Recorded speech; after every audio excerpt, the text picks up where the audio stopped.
Hello, and welcome to Dire Bear. It's Tuesday night, so of course that means we're playing Remnant Shadow, our Star Wars actual play. I'll be your game master for the evening, Jason, and with me tonight is Jeremy playing Ozin, Sarah playing Io, Eric playing the captain, and I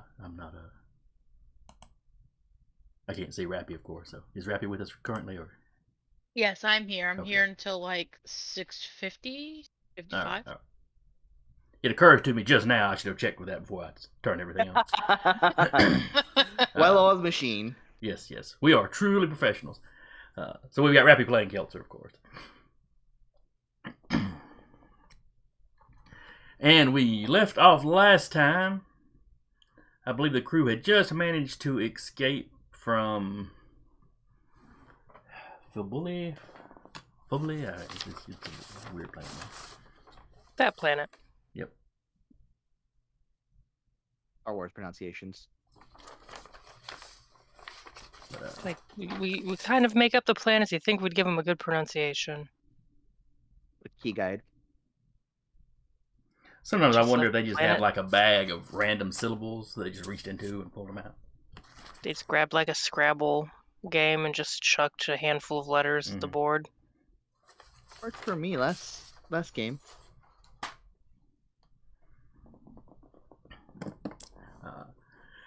So you had escaped deeper into wild space.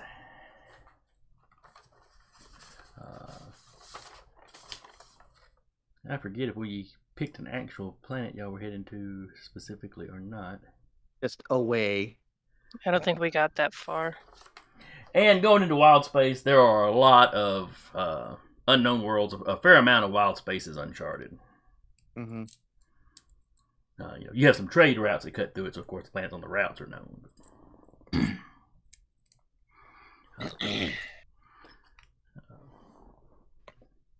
But you had found some little out-of-the-way place to just sit down for a little while.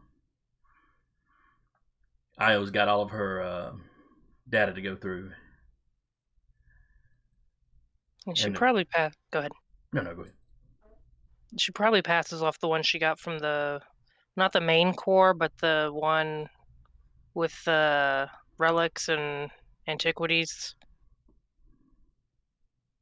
Passes that off to Ozin and Ira, and like, here, have fun. Yeah, that was the one out of one of the specific research labs. Yeah. Ozin will go through that. Okay. While she's like, she'll take the data pad and like kind of float it, and just be like, concentrate on the Force, and just teaching Ira to like some of the alter disciplines, or at least what little she knows. Easy is difficulty number 5, yeah? Easy is 10. Very easy is 5. Oh, okay. So calm is control difficulty 10. For you specifically, because you have dark sides points. Oh, wait, I see what you're saying. Yeah, you're right. Because it says relax without dark side points. Does that mean it's just like free? I'm not sure.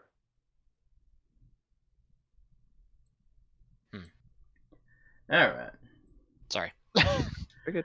So Ozin has a data pad to go through as well. Mm-hmm. And she will.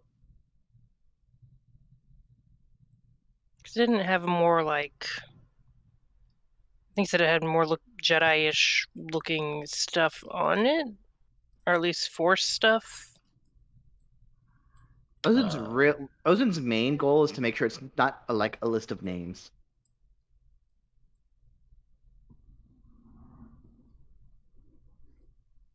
Jedi's were hunting. I was going through old Ben Kenobi. I don't recognize that one. Keep going. Scratch that one out. Who the hell names their Ben, kid who the Old fuck is Ben? Ben? That's Maybe setting old them up was for something. failure. Maybe old was something in the local language or something. I don't know. Mm. Probably some short green alien looking dude. Little guy. Yeah, she goes through it. As long as it's not names. If it's relics, it's like we'll put a pin in that. But if it's names, then she'll be like, okay, names we have to keep away from the Empire or the Remnant or whatever they're calling themselves nowadays. They still just call themselves the Empire. Everybody else tends to call them the Remnant. Fair enough. Or sometimes at this point, sometimes maybe the Remnants, because you've got multiple warlords with their own little areas that are technically allied, but only as allied as the city-states in Rome were. It's kind of recent enough after the Emperor's death that everything's kind of the Wild West at the moment. Yeah. More Wild West than it already was. Okay. The events in the next year or two will really kind of unify the Remnant into one thing. Foreshadowing.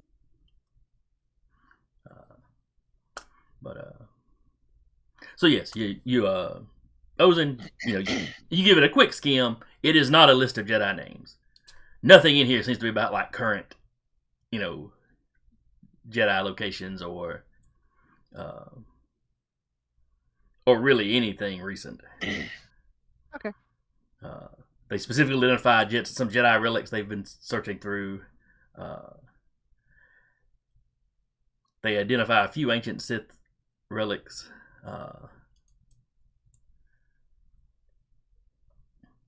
And occasionally relics from other Force orders, I guess, or other orders of Force adepts. Mhm. There's some stuff in there from the Night Sisters. I was gonna say the Night Sisters are technically dark side or light side. Right.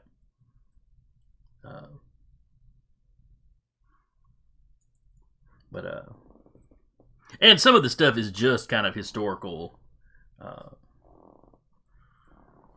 Where some society or other had referenced the Celestials or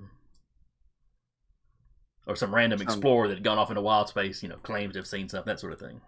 Mm-hmm. So a lot of it's just anecdotal. Mm-hmm.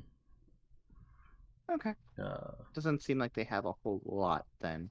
Does anything after I've, started giving Ayurta something to like chew on for a little bit? Yeah, I put I gave him 3 force powers that he knows. Right. Which 3 did you take? Calm, accelerate healing, and magnify senses. Yep. Okay. Those are definitely things Ozin would teach you. You mean not inflict pain? What? Absolutely not. Here's this blaster. Fire at that guy. Inflict pain. Ta-da! Gotta work with you to come up with like some force, like a version of force judgment in the game.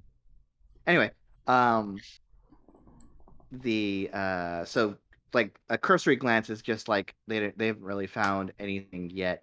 If I take the time after giving Ayurta his lessons for the day and actually like go through it, is there anything of note?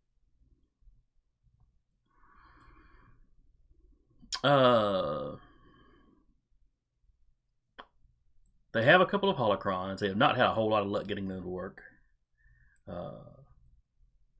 One in particular was damaged and non-functional, and they're trying to fix it, but It's not just me, right? No, it's not just you. No, I thought it was just pausing. what's that?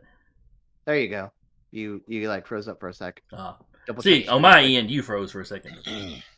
Ah. Because I heard you saying stuff, but your mouth was not moving. Kind of freaky. All right. What was the last thing you heard me say, in case you missed anything? They had a you couple said that holocrons, and they then had a that was couple it. holocrons. Okay. They had a couple of holocrons. They're having trouble getting them to work. And they have the one broken down, damaged one that you actually saw. From some of the personal notes from researchers, this project started shortly before the Emperor's death. And there's a few kind of almost complaints in there that some of the artifacts would come up missing. Oops. Not missing like they just disappeared, but like, high-ranking somebody's would show up and take it. Like swipe it and move.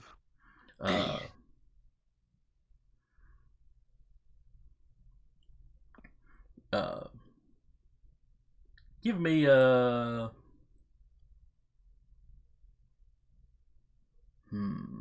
What would you roll to read between the lines? Maybe a perception.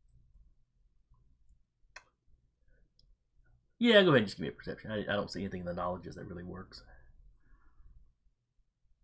Depending on how they're trying to like conceal this knowledge, yeah. There's a couple of ways they can go about it, but yeah. 1 sec.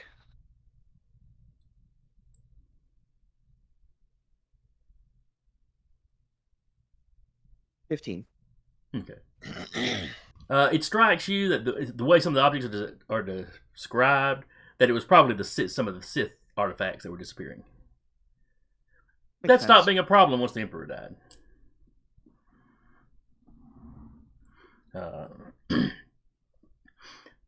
Though the project, from what you can tell, was put on hold for a little bit when that happened. And only kind of recently got up and started again. Recently, as in like the last year or so.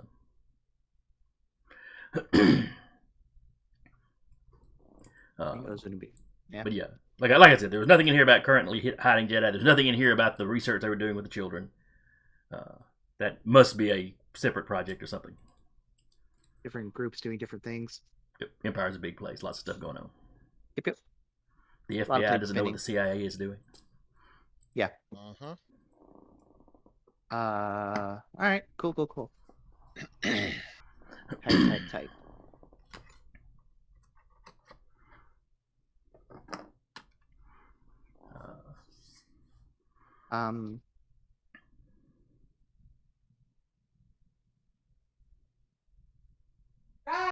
Is there anything else of note here, or is it just that's it? That's that. There's descriptions of locations from explorers. There's those are already those are ones they've already gone and like grabbed something from and come back from. Some of them are basically kind of checked off as we have gone and checked this place out. Some of them are reports from just kind of random folks that they've stumbled across reports of. Some of those reports are from a decade ago, 100 years ago.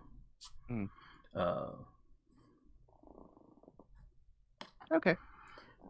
Most of the planets in those lists don't have names. They haven't been were never officially charted by the Republic or the Empire. So they tend to have like number designations or like coordinates. This is kind of where they were. Is there anything relatively close? Let's see. This is where I would bring the captain in and like try to since he's much better at astronavigating than I am. Just I show you a bunch of coordinates. Are any of them nearby? None of them are like super close by. It's one of those. We happen to be in a wild space. Yeah, if you're looking at the map, they're kind of up and over. A lot of them are in and amongst where all those little red dots were on the one map y'all saw. Yeah, because y'all did get a view of a map of kind of where the Empire had already been exploring. Yeah. So a lot of them are kind of over that way. That does run the risk of running into the Empire again. Yeah. Well, y'all are in Empire-controlled space now. You kind of went deeper into their space to to not try to cross the border where they've got all their forces built up. Yeah. Yeah. The planet you're currently sitting on It's small, low population. You know, there's like one small garrison or whatever in like the planet's capital. Gonna be in another like Holy Roman Empire planet. No, their tech level is maybe lagging a little behind galactic standard out in the country, but at least all we had to worry about then is like bird flu.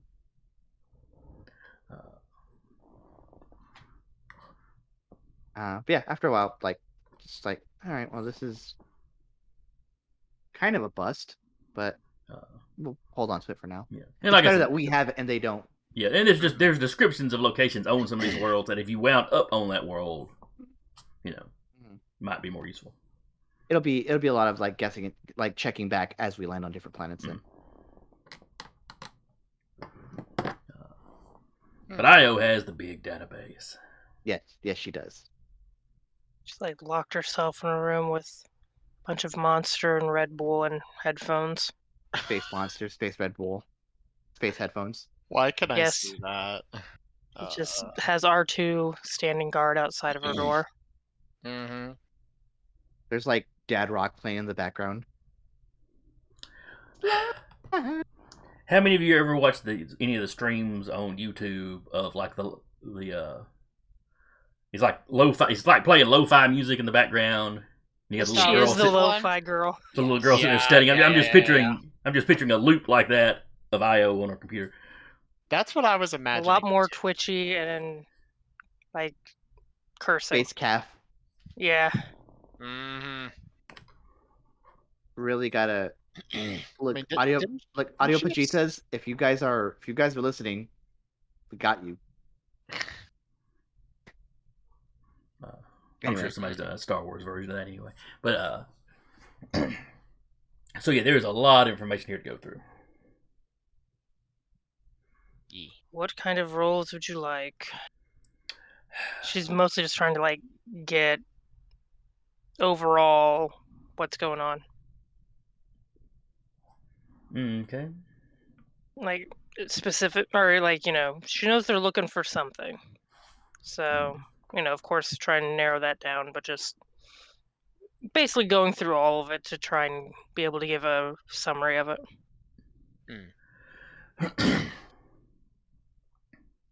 All right, give me a search roll. I was gonna say, I think whatever role that IO is doing over time, I think Ozone would come by and like try to enhance attribute on her, just so that like she's like, no, here, this is the important one. So I'll roll for that real quick. Let's see. That is, I have to roll control and sense. Well, this is going to be over a period of hours, if not days, of her digging through all this. So. Mm-hmm. All right. Well,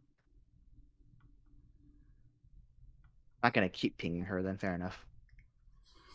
Comes by, slaps her beside the back of the head. Eventually, she's gonna get tired of Ozone just randomly opening her door. That's why R2's outside with the knife. They can't force move the droid. I'm just imagining at one point R2 is just gonna like save the day For sure. by like, hey, there's someone trying to get to the ship, and they're looking around, and suddenly R2 just kidney, just kidney shakes the guy, just like, this is my ship. What are you doing here?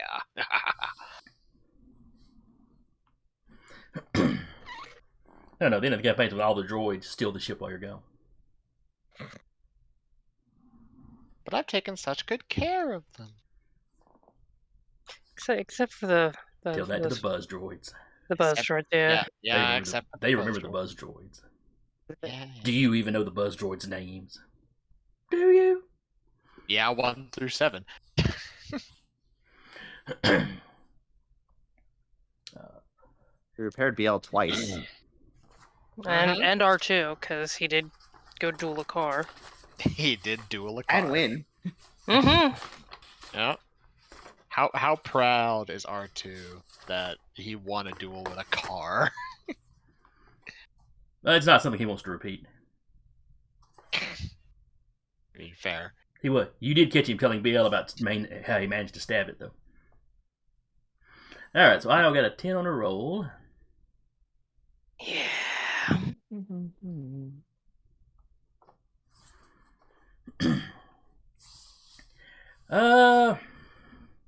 So as a general overview, some of it's information you've already got. You get a vague idea of where they've been searching, which matches up with that map y'all saw. They're searching for an old celestial station. Given its... So they're not looking for Farpoint? Or is this another station? This is... No. They know about Centerpoint. Nobody's ever gotten the Centerpoint, big that's tick what I was looking for. on it to work. Okay. The information I had previously was that they were looking for something that they suspected was related to Centerpoint. Okay. Yeah, Farpoint's the other stars. But Say joke's on us, we end up finding the Star Forge.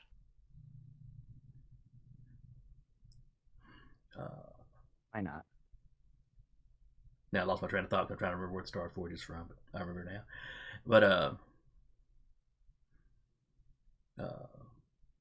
so based on some of the stuff they found, some of the like ancient historical records, some almost mythological references, they think what they've caught wind of might be the prototype for Centerpoint Station. That's what they're hoping for.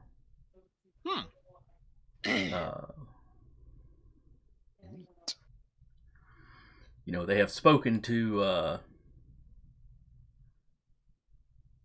There's an insect race that lives over in the.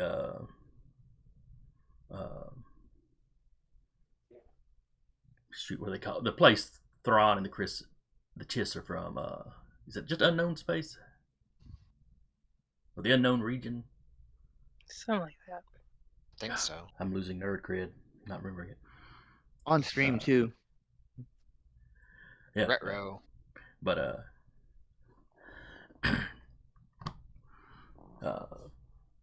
but they have found some of their carcasses, or some like mummified carcasses, over on some of the places they've been searching. Much like y'all found in that one little base y'all found in the mines. Yeah. So opposite sides of the galaxy. The project leaders have sent people to try and converse with this species, but that's dangerous, as they tend to kind of pull people into their hive mind if you're around them too much. Mm-hmm. And their ideal of like history changes depending on who all's part of the hive mind. But at least one of the colonies they questioned seemed to have memories of a smaller station that was rearranging things in a solar system.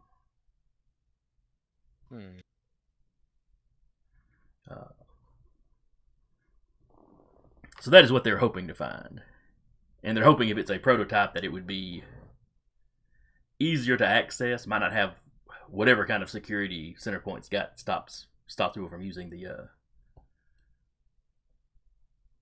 gravity manipulation abilities of it. Does Ozan know what became of Centerpoint? It's still in the Carillion system. Okay. I'm figuring out what EU we're using for this game. Yeah. It's always a fun push and pull. Mm-hmm. If I remember correctly, it's basically sitting there as just a station in the system, yeah? Mm-hmm. Okay. That's what I was thinking. Yeah, it's a space station. Oh, okay. It's essentially just a superpowered tractor beam is how it pulls planes through outer space. That's what I'm asking.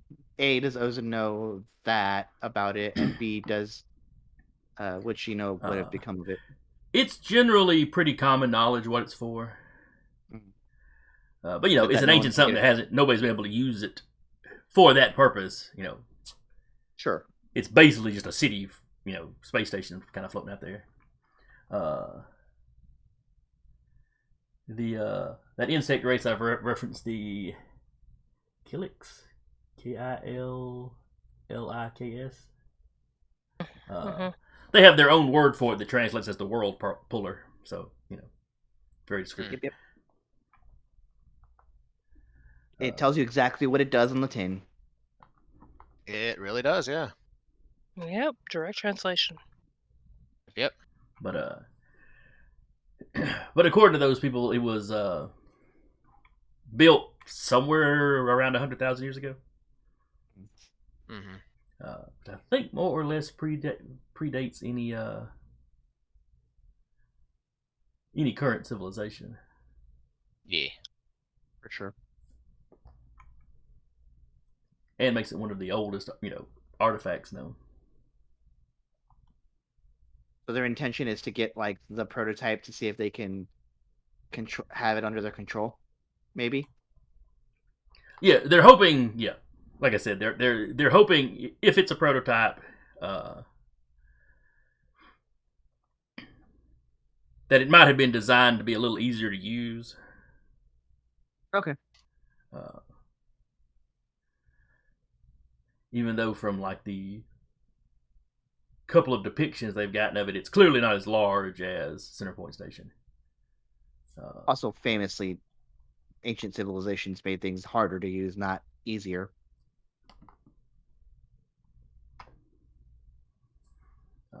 Yep.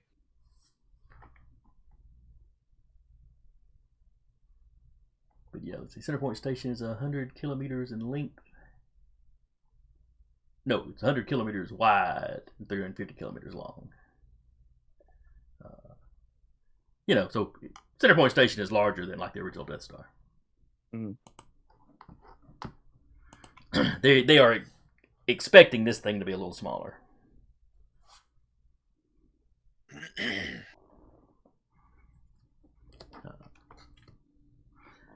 Though there are some people doing the research that wonder if it actually exists or not.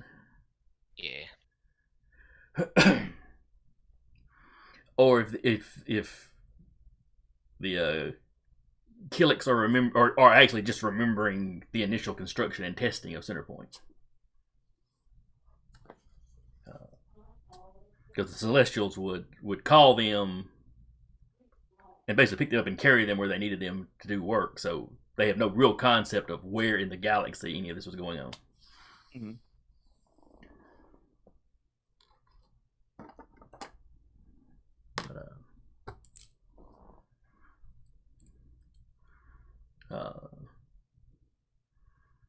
Let's see. In the other reports, there's a few reports from the Inquisitors, so they're directly involved. At least a couple of them are directly involved in this project. Yay. But though so far none of them, the researchers are quick to seem to take some pleasure in pointing out that so far, none of their weird abilities seem to have helped them find anything. So, Love.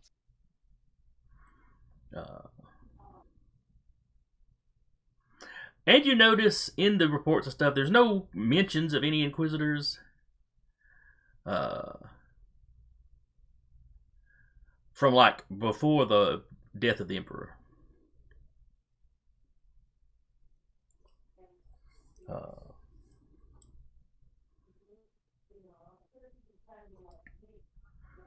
It's like it's at some point in the last couple of years they suddenly kind of popped up. At least as far as these researchers are concerned, that's when they got involved. Yeah. You don't find anything in there about the abducted children and all that. It's like I said, clearly a different project handled somewhere else. Yeah.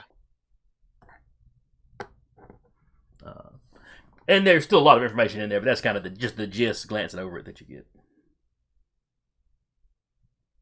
Okay, she will, of course, pass that information on to the rest of the crew.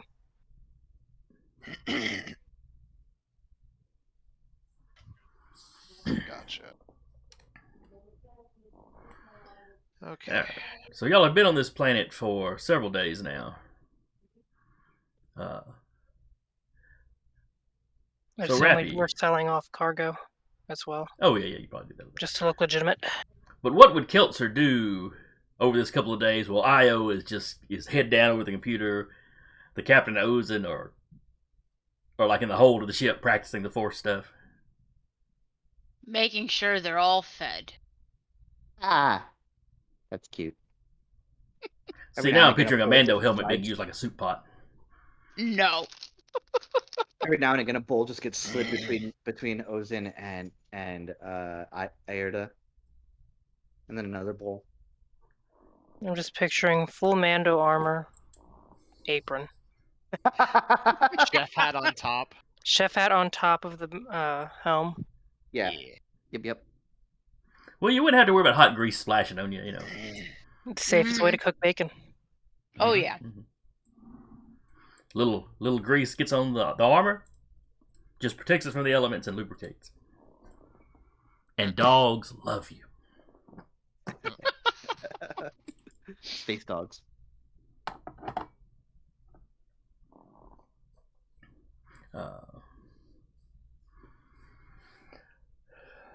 So yeah, so Well, y'all are not camped out space there for dogs. less than a week, probably. And Niles had travel time and that about a week to look stuff over. The captain's doing just enough business to not look suspicious, that his merchant ship is just sitting here. Yeah. So breaks even. Yeah, and Imperial security on this planet is not very tight. Oh, by the by, since I got the stuff on the ship for free, how much did I make for selling it? Oh, I don't know. We'll say 2,000 credits. Fair enough. You did arm them with enough explosives to level half Flatten the a planet. city. Yeah, Yeah. And we also got that for free. this is fair. Fair enough. So I wasn't here for that part. yeah, I kind of strong-armed Corpsec into doing it. We want guns and toys. Well, nothing you were ordering was like super fancy when you're dealing with like a, government level. Oh, you want a repeating blaster? Sure. Thermal detonators? Yeah, we got cases of those, whatever. Yeah. Just don't blow yourself up until after you complete the mission. Yes. Were we supposed to get back in contact with them once we had the information? You were supposed to get the information, and if it was something that you needed to act on, Any of it seem like anything we have to act on? Let's see. Me realizing looking at the Rubicon sheet, we never put the upgrades on there. Something to do later. Well, I mean, if we get into a fight in space, that's important. Are there any plans of us getting into a fight in space over the course of this game? Oh, Omnipotent One. There wasn't, but now I'm thinking about it. They We told had me to they say upgraded something. this gun. I don't think they did. They lied to me? Does anything so far seem like mission critical? Or does Yeah. it seem like a bunch of bullshit from? It seems it feels like it's more useful to people who are number crunchers than it is for people who go out and space stuff. It's like Corpsec's Sasquatch hunting division would have more use of this. Mhm. I mean, of course, I was still making a copy for herself, of course. Yeah. I love that. Gotta take some souvenirs. CorpSec would like the information, but given that the Empire is doing most of its searching outside of the corporate sector, there's not a lot CorpSec could do. They're not going to send expeditionary forces into Imperial held territory while they're, bracing up for the Empire to invade just any day now. Sure. Love that. Now if you get an opportunity to check in with them, you know, Oh, they could. you could check in and at least give them the overview, Yeah. even if you couldn't necessarily broadcast the entire database to them. Maybe wait until we're in person for that part. Yeah, maybe just let them know, hey, we picked up that package you asked us about. We'll be bringing it back next time we're through.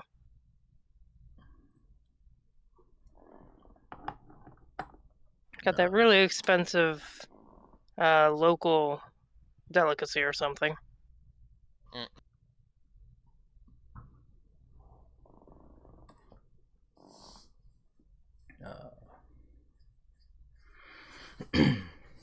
Okay.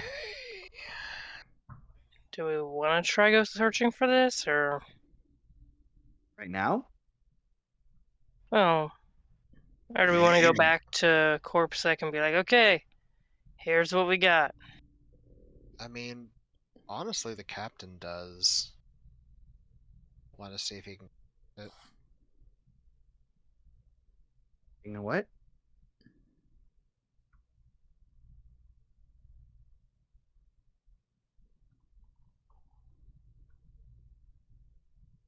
It's not like we have any other plans. And it's less time they have to spend in CorpSec. Fair. What? CorpSec's been good to you? You made all kinds of money.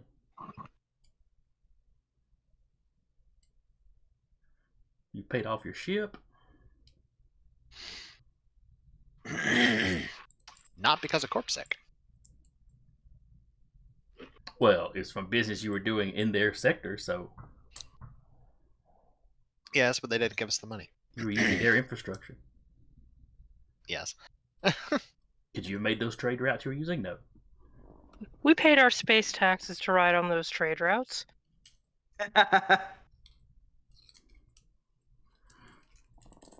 Space taxes, that tickles me. Oh, they It's would not exist. utopian space. Yeah. This ain't This- Trek. This is wars. Yep.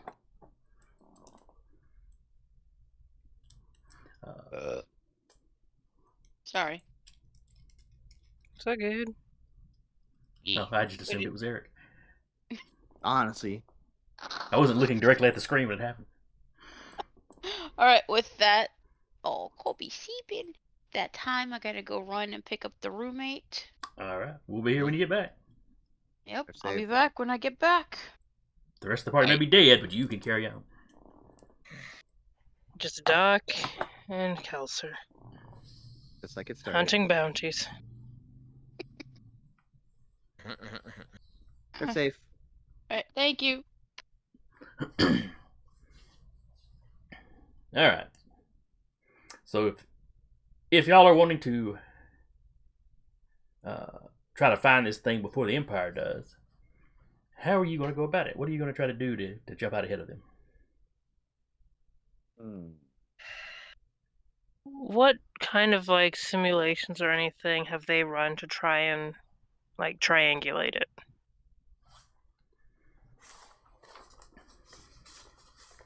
Good point. That has mostly come from like old reports filed by individual explorers. Okay, we're getting a whiteboard and some red string here. Oh boy, let's go. Let's do it. So the Empire's got kind of spelled out how they've been doing it, which is what has got them searching over in this area. The wild space is big, so space in general is big. It's vast. In Roddenberry moment. And fairly empty. No one hears you scream. Well, in Star Wars they might, because they can certainly hear explosions in space. Yeah.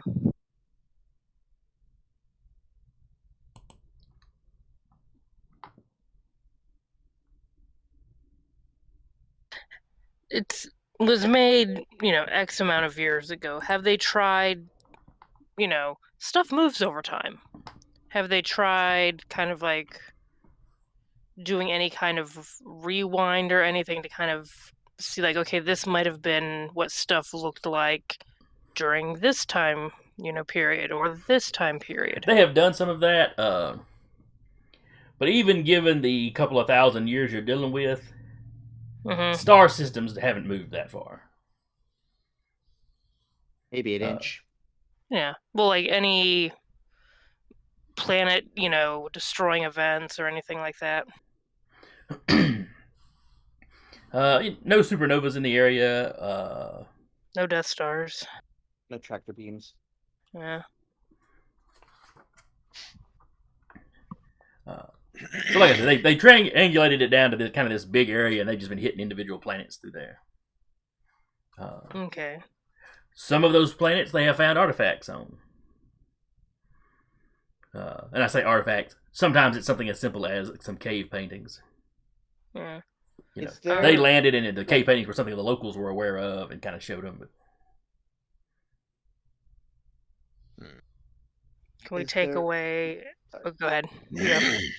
Is there anything on these? Are the artifacts that are cataloged on Ozen's datapad?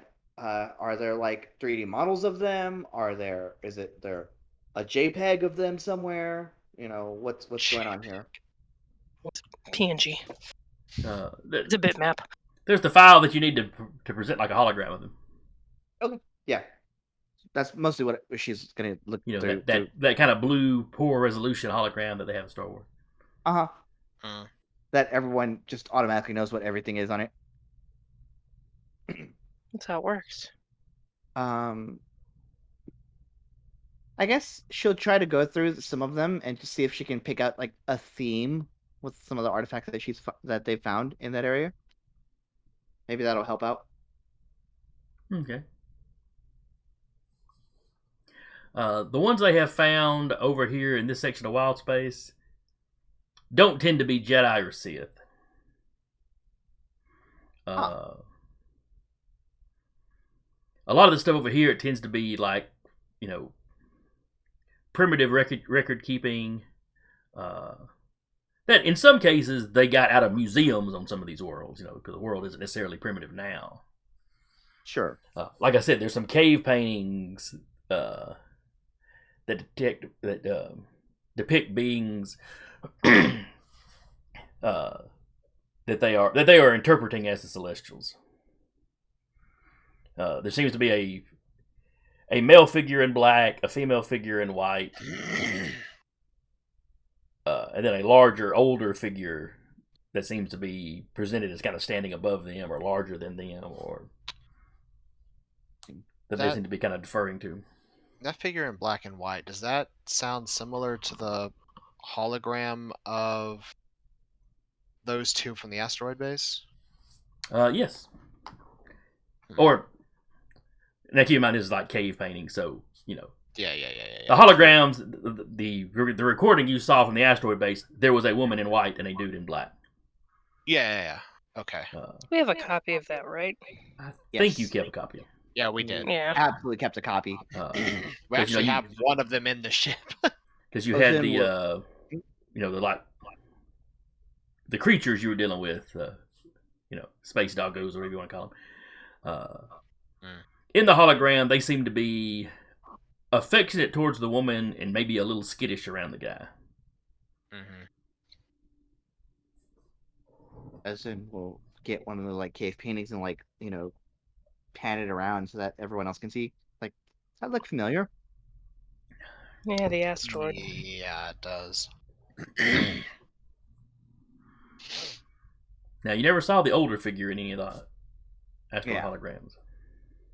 The older guys knew, but yeah, those two remind me of the asteroid.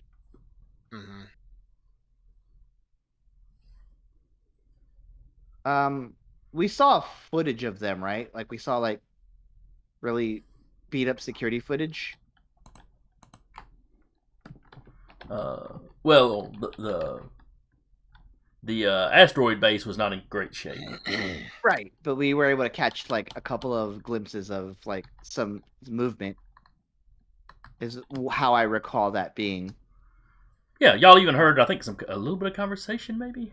Or no, I Yeah. don't. Or Yeah, Yeah, it was yeah. it was a conversation. Not You it know. wasn't anything like Enough, they were using that relevant. base to do something to those dogs. They weren't creating them whole cloth, but you think they may have been modifying them in some way. Do Yeah. I To guess hunt something, I believe. Mm-hmm.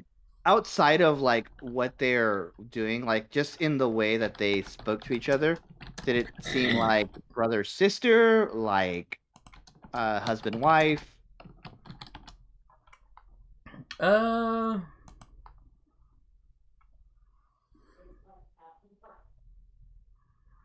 there was Maybe just definitely familial. some closeness and affection there. It did not strike you as romantic. Okay, like maybe familial. It's possible.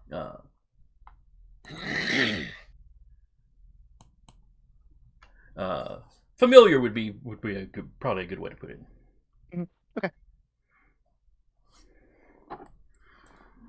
and then I was gonna be like, if these two are like familial based on the what little security footage we had, then this one above them, father figure.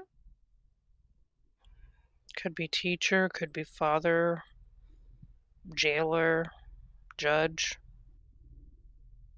Mm, We don't have context. it's I true. don't recall them mentioning a third person from what little we saw, but that doesn't mean anything.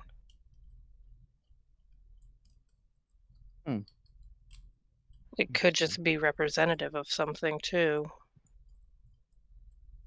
And all of these artifacts that we're getting are just like all the artifacts remind me of more of the asteroid than any one faction. Yeah. Well, now none of the artifacts that they're studying necessarily strike you as being like the tech, like the asteroid had. Okay. Mm-hmm. Because very little in the way of celestial artifacts have survived. Center Point Station is the big one, both literally and just in how well known it is. Yeah. I was gonna keep flipping through some of the 3D models and trying to see if she can glean anything. Okay. Me sitting here being a nerd. I think I know who these three figures are, out of character. Sure. I'm fairly certain this is the father and then the two siblings that represent the light and dark side. I don't remember what they're called off the top of my head. We'll find that out when it comes up in narrative, I guess. But that was a really cool episode Mhm. of that series. I did like that one a lot. Yeah, I never did watch much of that series, but I saw that one. Yeah. It might not be them, but the description is that's what that's reminding me of. So I remember the male was in all black, the brother was in all black, the sister was in white, and then the father was like an elderly figure that like oversaw them both. Still doesn't get us anywhere as far as where we need to go. So we have a general idea of where the Empire or the Imperial Remnant has been searching, yes? Pulls up the map, pulls up all the planets. I think Ozen is going to now that all the planets and all the red dots are like there in front of her, I think she's just gonna sit down like in front of it and kind of meditate on the force about it. You can use Farseeing. I don't have Farseeing. I'm just meditating on the force. No. Ozen's just going to put a map on the wall, meditate in the force, and just randomly throw a dart. We're going there. Works for anyone else.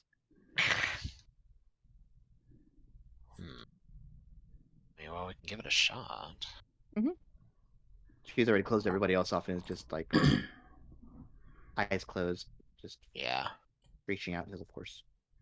Okay. I was doing it much less force sensitively. She's just overlaying and just pulling off the ones that are red and seeing which ones are left, kind of thing. Yeah.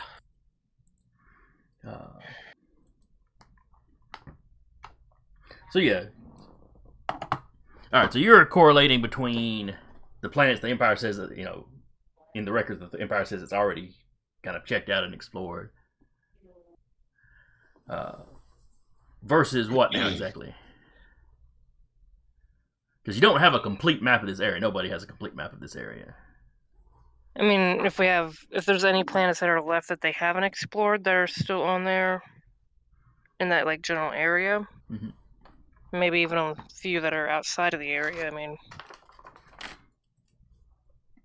any that would have an active or previously active civilization, habitable, that kind of thing.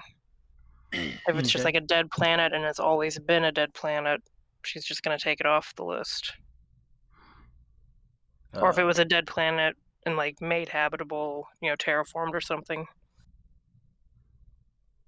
So yeah, there is a you've got the red marked worlds that they've already explored, going up into the wild space kind of around, and you've got kind of an edge out ahead of that of ones they're planning to hit next.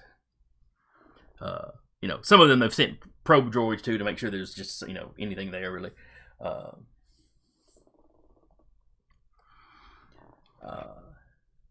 There are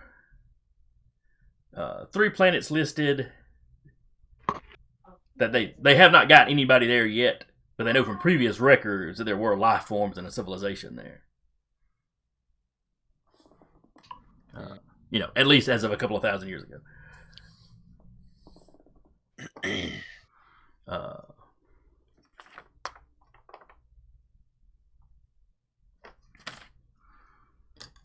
And most of their search. If you look at it on the map, it's like kind of starts here in kind of the more known section of wild space, like the planet y'all were just on, kind of just on top of the corporate sector, and then it kind of fans out in kind of a cone almost. We have a map of wild space that we could look at by chance.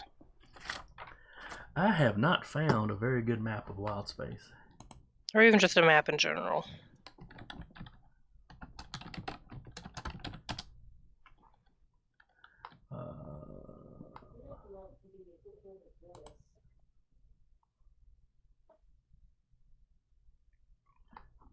Well, that's wild space from some completely different game. Let me add Star Wars to that search. Always a good idea. Well, the first the first thing that came up was Wikipedia, but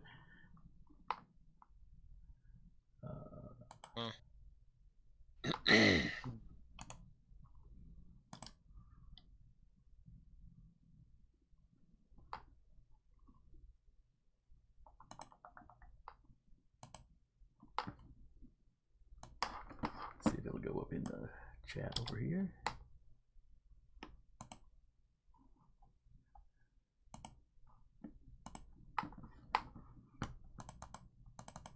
Well, I don't know if that map's going to be big enough to actually help you or not.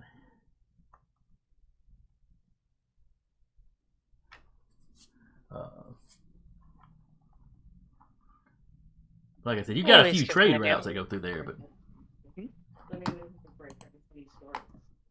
would they have, when they were working on that original like prototype, would they? Well, the trade routes weren't around at that point. that's correct. So some of these explorers were instrumental in helping kind of create the trade routes, even though they didn't see much use necessarily in that person's lifetime.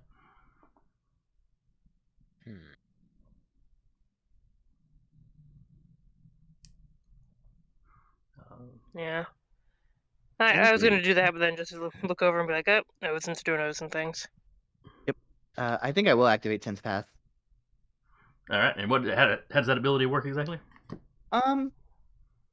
It's kind of like far-seeing, but without the controls aspect to it. whether my current actions are likely to lead me to the dark side, or whether any specified any future actions are likely to do so. Visions I receive are most likely to be allegorical in nature.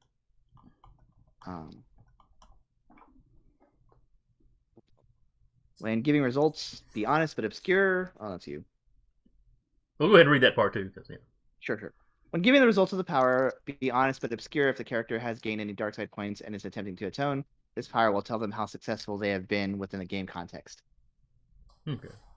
And it's a force vision, effectively. So treat it like prophetic dreams. Kind of like the Auspex power that what's his name had in the or some of the divination spells in D&D. Yeah. I'm trying to use this in a way to like, because I don't think, because we've already said that they're not like specifically finding dark side stuff. No, they're just looking at kind of anything old they find. So I think Ozin is going to just sense and see if she can't, just off names of planets, or like the map is still in front of her. If she can glean anything. There's a roll I have to make, so I'm gonna do that. Okay. 7 o'clock? Yeah, I'll test in the force. What she was doing anyway.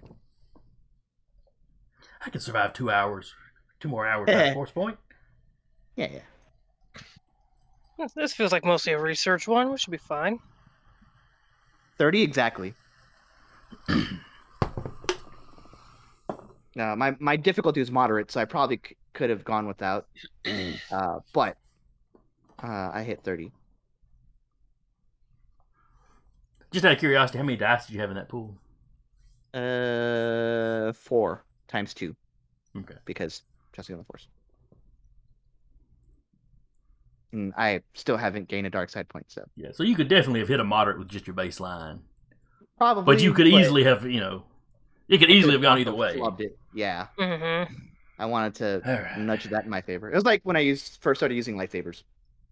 Now, can I resist the temptation to give Ozin a nightmare that has her creeping into the captain's room with her lightsaber? All right. Oh, that is a nice map of white space. If you found a good one, feel free to throw it up in the chat. Oh, no, you did. Oh, that's kind of the whole galaxy, I think. Wild space is over in the upper right corner. Mm-hmm.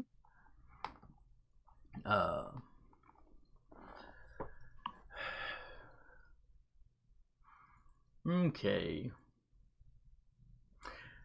You are walking through clouds. Or a cloud, a fog. Some sort of mist. Yeah. And the mist is lit. You can see, even though you can see it's kind of dark out beyond it.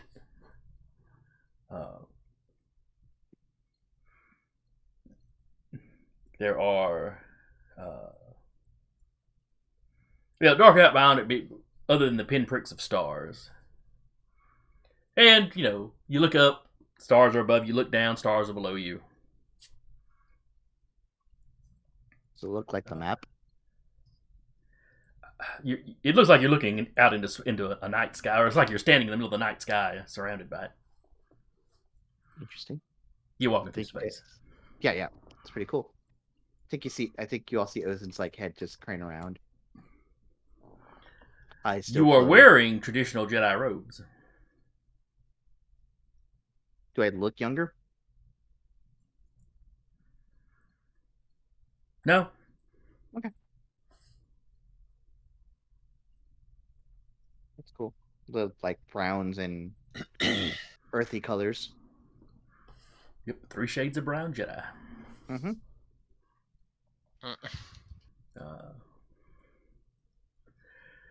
Off in the distance, you see some of the stars turning red.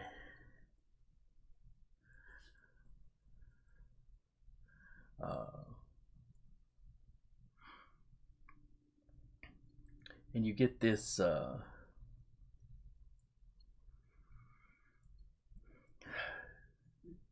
this feeling, like you can glance at one of the stars and you know that's where you're at.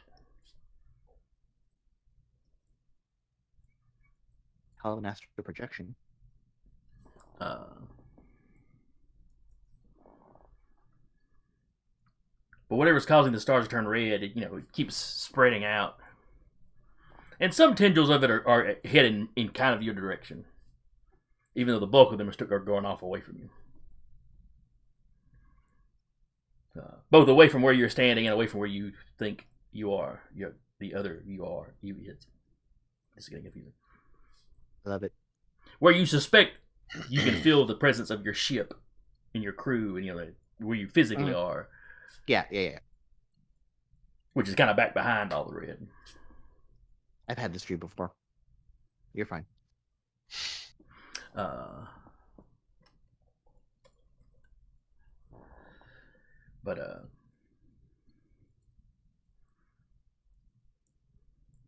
And you feel an impending sense of danger.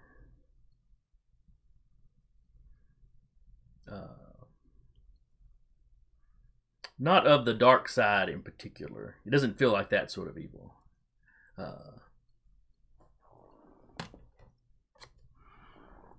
But the red lights moving, spreading out ever more and more is concerning. Yes. It's making kind of the hair on the back of your neck stand up. You feel a certain sense of urgency. Susan looking out into the stars as she's astral projecting, basically, and getting that sense of now. She says as she's meditating, and so she'll say it out loud as she's projecting. And I think Ayrda and Io hear this. But where? Where?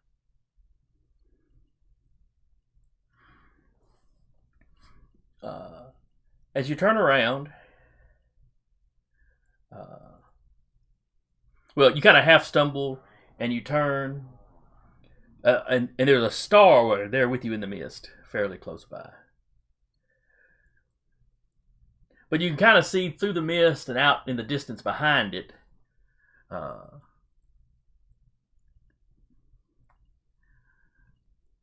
You get the sense of destruction. Like stars are burning, which, in a literal sense, wouldn't make sense, but in a vision. Sure. Is one of those red blips slowly creeping its way that way? No.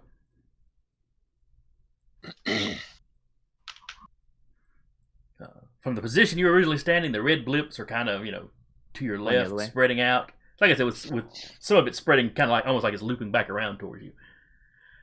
And then you're further back over here, and then as you turn around more, it's like the universe is or the galaxy is on fire behind you. Or at least the part of the galaxy closest to you. And it's just like stars. There's no identifying markers or anything. Not really. And then you come out of your dream.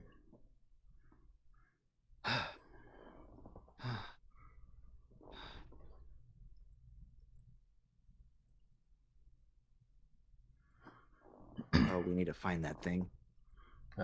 Now, for the rest of you, Ozen's in this trance for like an hour. So I don't know if y'all hang around watching her creepily, or if y'all go off and do other things. Or if she wakes up with her hand in a bowl of hot, warm water and Sharpie drawings on her face. I don't know what kind of fun y'all get into on the ship. Hair is at least mostly braided.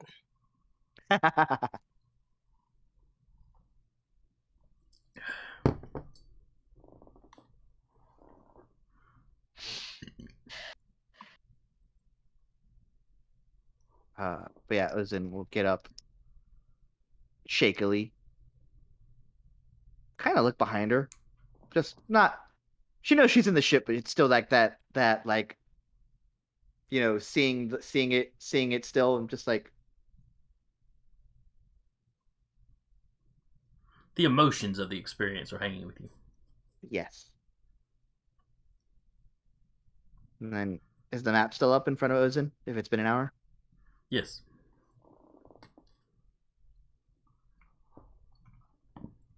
Hmm.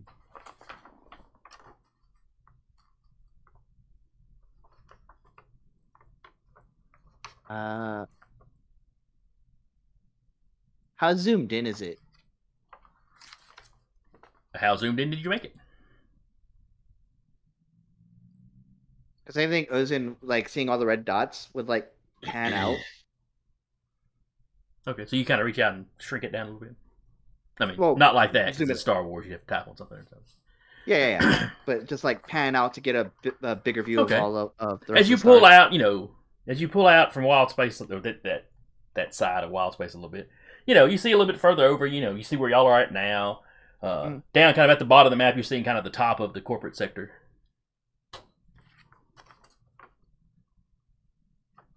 Not here, is it? Give me They're on a goose chase. a perception. Yeah.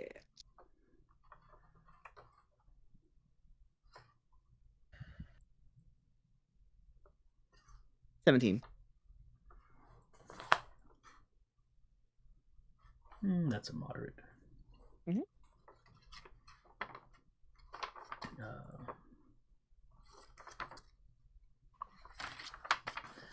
It is again 4 dice. Okay. Looking at the red, you can see where it's spreading out, and you can kind of see where most of their search is going, but then you have this little bit that's trailing off this way. That is looping back around closer to the corporate sector. All the information they want. That's not what I'm after right now. But,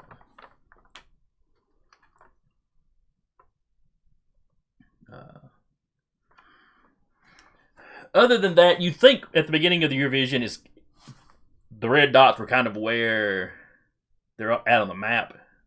Like when you first saw the red stars. Yeah. And some of it is moving towards those three for sure inhabited worlds that Io found in the records. They are in that next wave of exploration that the Empire is planning.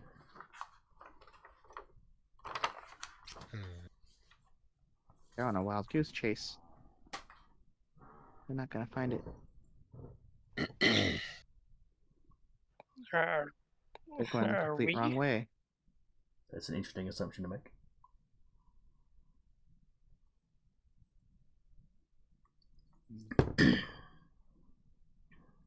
We can fight them at every other planet that they're going to, which seems like a drag. Yeah, exactly. Or we can try to find it ourselves and destroy it, because no one should have that. That power is too much. The galaxy will burn if anyone gets it.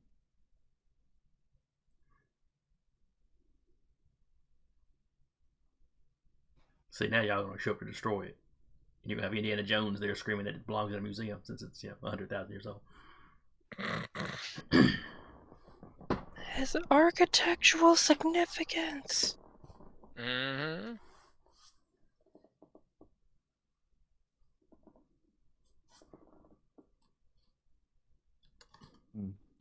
I was just like, let them down to go wherever.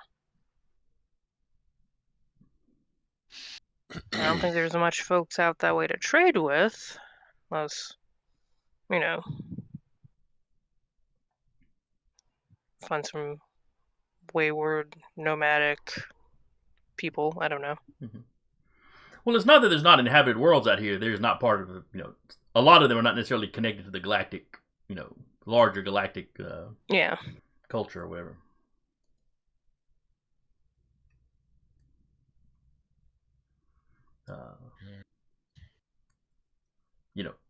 People from wild space are looked at like, hillbillies the deeper you get into the galaxy. Even if they're a species that exists deeper in the, if you're a human from out in the wild space, they still kind of look at you funny. Mm-hmm.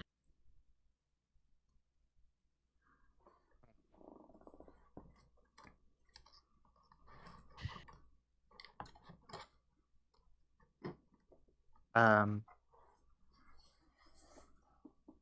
think Ozin goes to her room to ponder the cube a little bit and Okay. seek in a Jedi Knight to find meeting in the vision.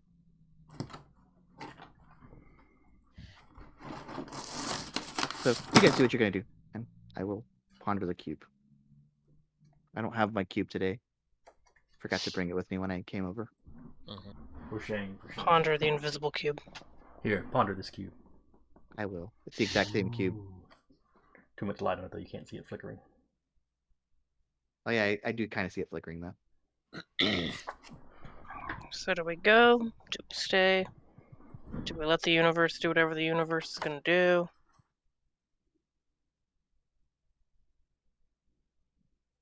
I want to try to find it.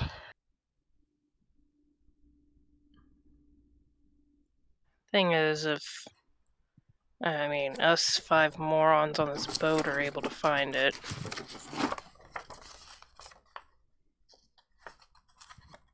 we are definitely going to get followed or a target painted right on our backs. Oh, the Empire don't hold grudges or nothing. Like we don't have a target on our backs already? Okay, we have like a pinprick target on our backs. This is going to put like a, like calling a tactical strike on our backs.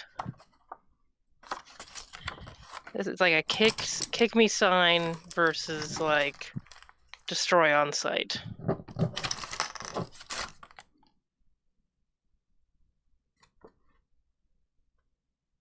Long shot here, but if we're able to say if there is a prototype to move it and hide somewhere.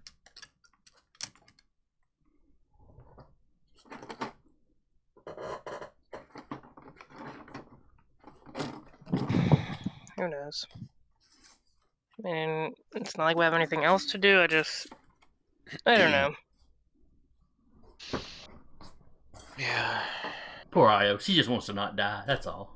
Yeah, she wants to not die and just be like, she's like, I just want to be a simple trader and slicer.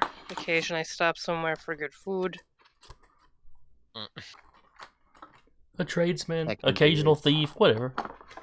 Whatever the occasion calls for. I just don't want to get involved in the greater universal conspiracies that have been keeping people up awake for decades. Well, you're in with the Jedi, so. Fucking Jedi.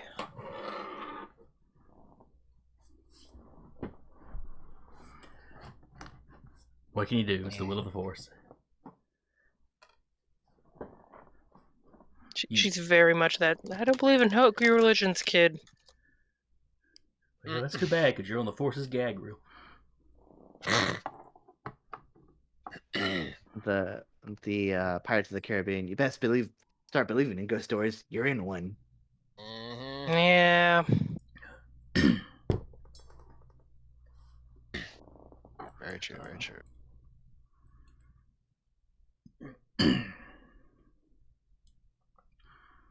Alright. What do y'all want to do?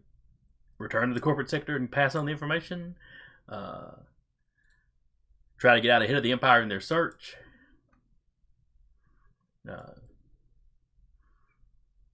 Randomly visit, one of 30,000 star systems in this area? The No Man's Sky approach. Just turn it in direction and punch it. No. Don't tempt me to reinstall that. I hear it's a decent game now, but I haven't tried it. Yeah. Much better now than it was.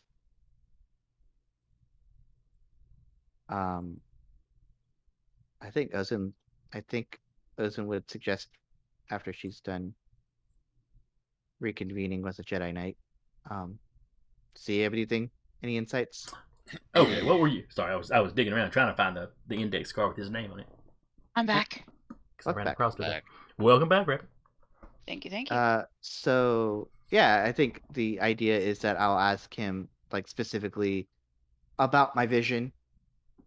We're looking for an artifact, an ancient artifact, not unlike Centerpoint Station, but not Centerpoint Station itself. Oh, that's that'd be, historically speaking, that'd be a incredible find. We need to find it before somebody else uses it as a weapon. Oh, you mean it could do things like center points? Oh, yes. Yes. Of course, there's a chance. There's a chance no one will be able to use it. No one's been able to use center point. The Remnant forces have an idea that they can use it because because they think this prototypical version of what Centerpoint Station became would be easier. I don't think I follow that logic, but better safe than sorry. Look, man, they're hoping the security. They're just hoping the security is a little out of date. That's all. They didn't install the most recent update. Yep. But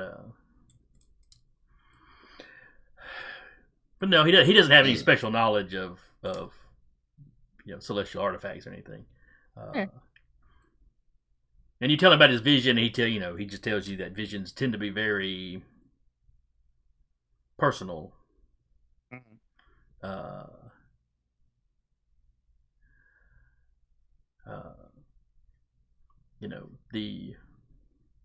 He asks you what you think the red dots stood for. They are for sure. They are for sure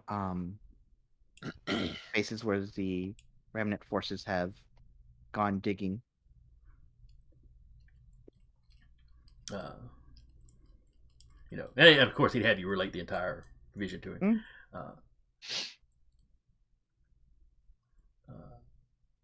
So he asked you about where you were standing and the tendril that was looping back towards you. What do you think the significance of that would have been?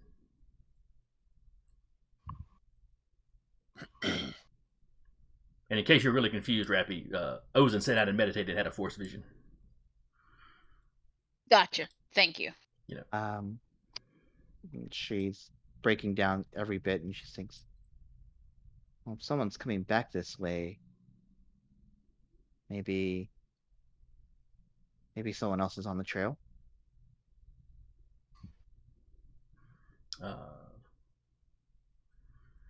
He asked you what the stars burning behind you might have meant. Well, the ones in the distance behind you. The one that was right behind you wasn't anything weird about it, other than it was right behind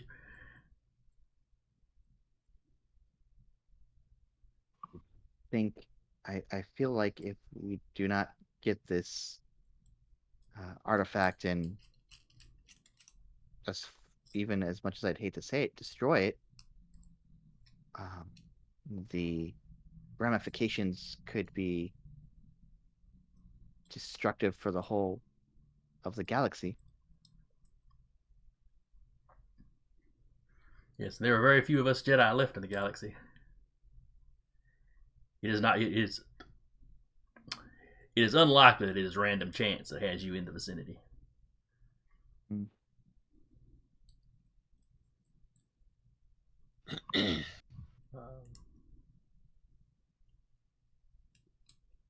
He asks you about you speaking in your vision. I asked where. And what happened? That's when I saw the blaze, the infernos behind us, or behind me. It's Mustafar. Nah.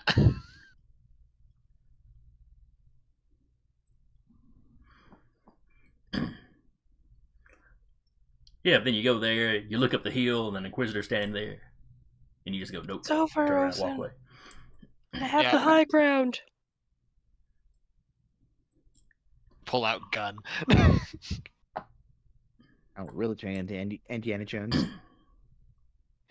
The crew's like, Captain.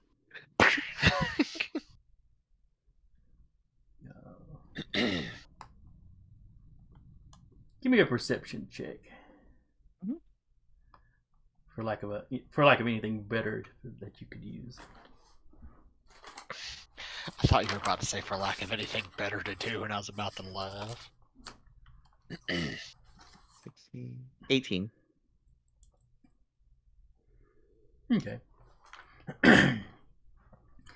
You told him, that when you asked, but where, that's when you stumbled and you turned around and you saw the galaxy, the stars on fire back behind you.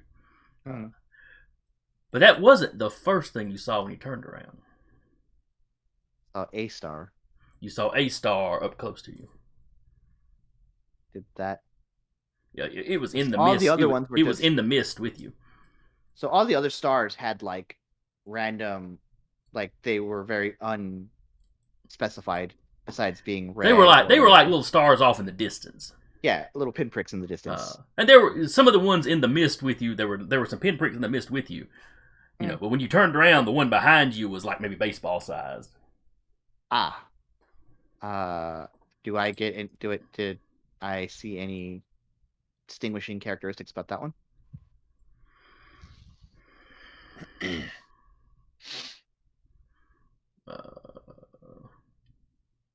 You'd get the color of it because it's like you were looking at it realistic looking, miniature star. Like looking at a globe. Sort of. Yeah. But you got that. Like I said, it was in the mist with you.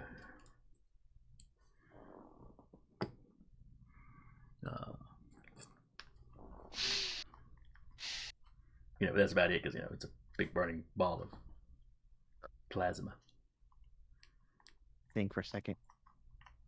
Is there a veil of mist somewhere just outside of Wild Space?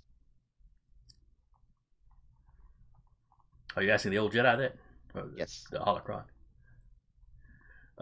He's not overly familiar with Wild Space.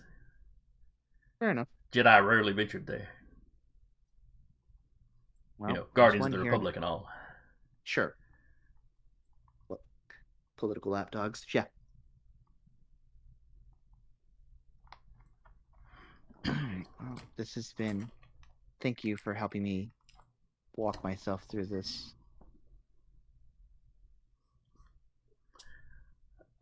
I hope I have helped you realize knowledge that you already had. That's the idea. Now, ponder the cube. See, now I'm picturing the cube with like a switch on the bottom. Ponder, unponder. Not unlike the ones we have. Yeah, it's weird how that works. I'll shake my head and maybe give the map another look, but not like. Let's see. I wonder if there's a control. If we can control F for like blue planets or like red swirls or something like that. And at least cut our search from like 30,000 to like 500.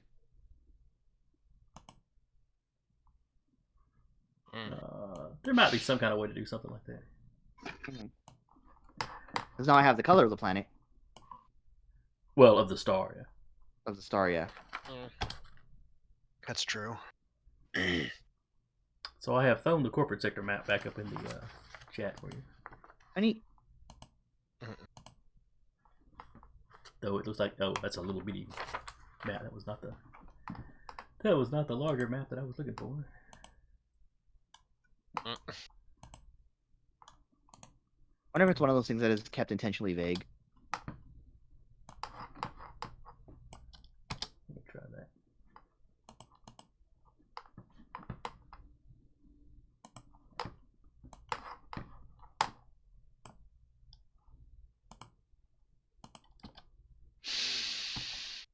mean, that's what visions do. Mm-hmm. Yeah, Oh, nice. That one will bring you up a decent sized map. Mm-hmm. Did you put that in Tuesday or? Yeah. Though now that I think about it, I think I've actually got it on Oh. Roll20 where I could actually. Okay. No, I never put the sector map up there. Nope. Oh. Then?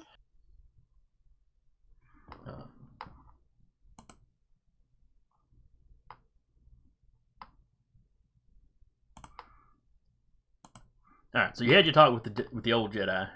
Yep. I'm gonna Control F for like planets that match the physical description of the star, or stars that match the physical description of the star. The star had kind of a bluish shade to it. Mhm.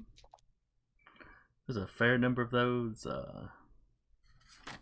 Where are you going to begin your looking? I mean, you've got I'm like the gonna entire start- galaxy map. What do you? Sure. I'm gonna start where the Remnant has been searching. Okay. And I'm gonna be like marking them myself as like I'm gonna look for both one that has been that is unexplored currently and is in Empire space, even if they haven't received a story of it yet. All right.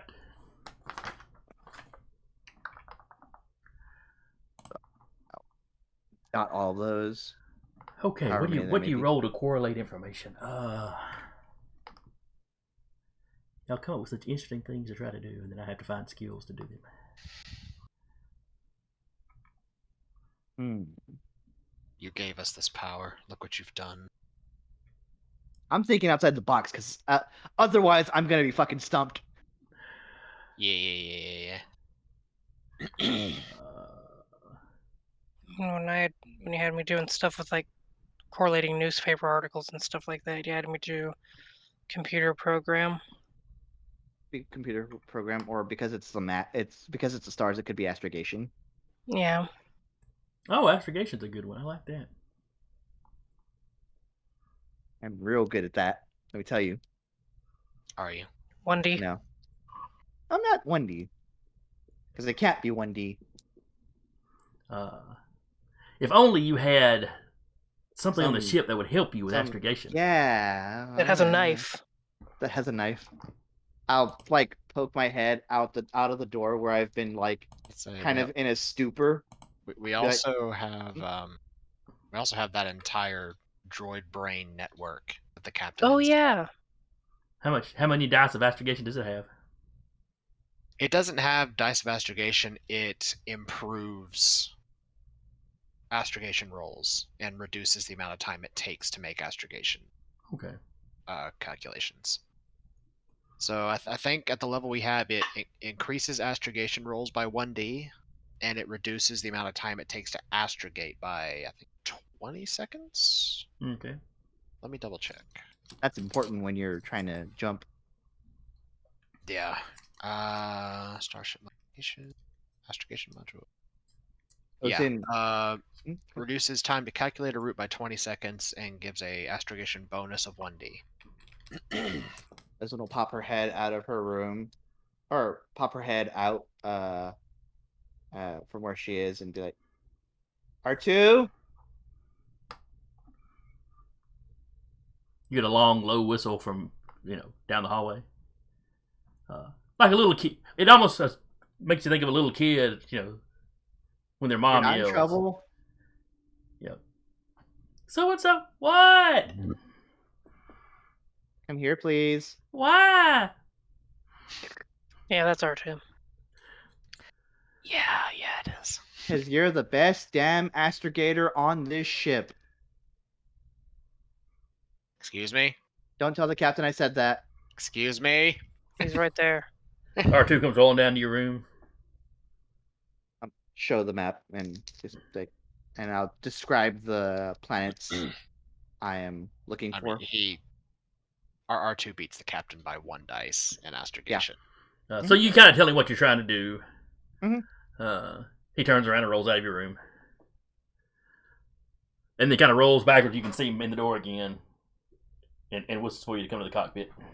Okay. I was like, huh? So he This takes doesn't you up interest there. me. He plugs into the droid brains. Yep. So I'm gonna let you roll his astrogation plus the dice for using the droid brains. So that is a 6 dice. It's 6 dice. Awesome. I like to roll the dice. It feels good in my hand. That makes the happy Also, click dice sounds. ASMR. Now that I have a mic.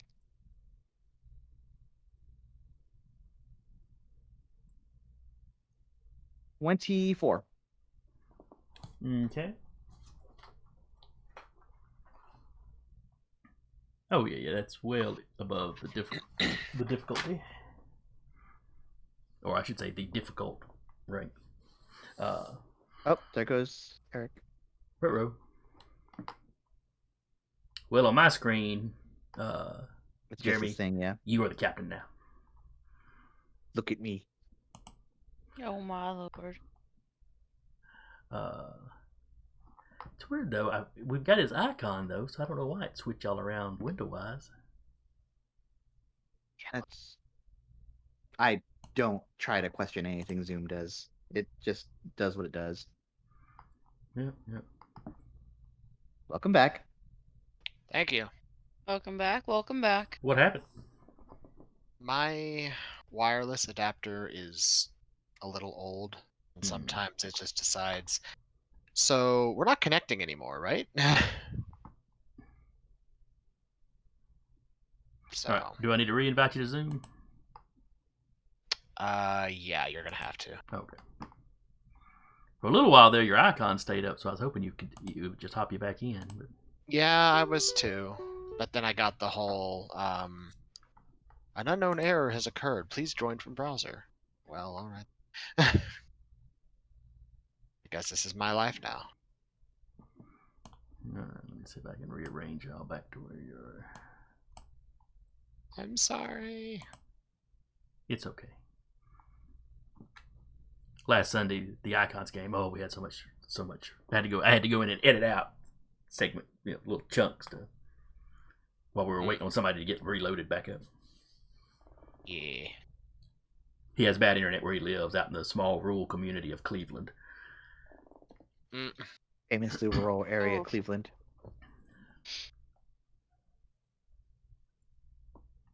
I gotta look up good internet providers up in Huntsville. I think Google Fibers is through Huntsville. Yeah, it's just our new apartment complex has Xfinity. No place. If I think to, I'll try to ask some of my buddies that live up there what they've got. I know at least one guy I think's got the Google Fiber and likes it all right. I don't remember what Patrick had, because he gamed with us before you and Duba joined up, and his connections were awful. Oh, they were awful. Mm-hmm. I loved having him in the Yeah. game, but man, his connections were bad. Fox, what do you have? We use Xfinity. Oh, See, like I- my internet is great. It's just my wireless adapter is old. It was more of a hardware issue than the service. Yeah, I just haven't gotten around to getting like. Okay, but Ozen had just, or R2 had just made a roll for Ozen. So you pare down the stars, in kind of the Empire search pattern, the stars that match. And you get a dozen or so that are blue. One thing you notice though is one of those habited worlds that Io had found matches up. So that one I will ping. Like the other ones, I'm pinging like one color. I'm gonna ping that one as like a green. Okay.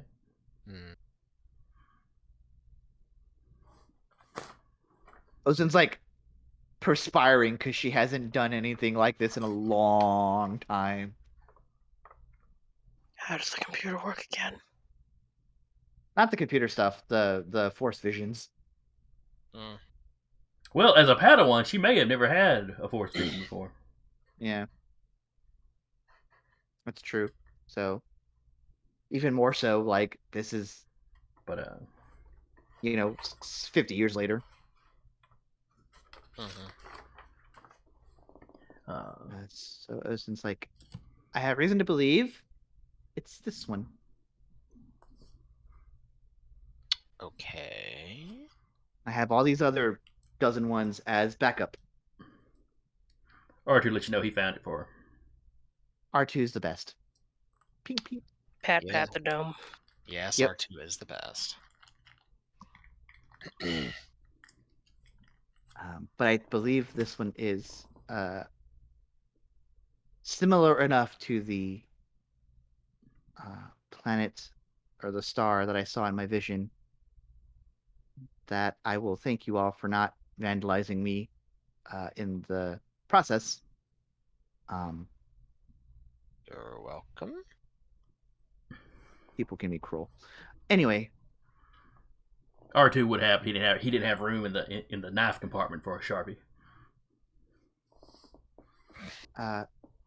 this matches up with this aligns with the star I saw in my vision, and I think we should at least see there. But we do need to be careful because again, there will be the Empire. Mhm.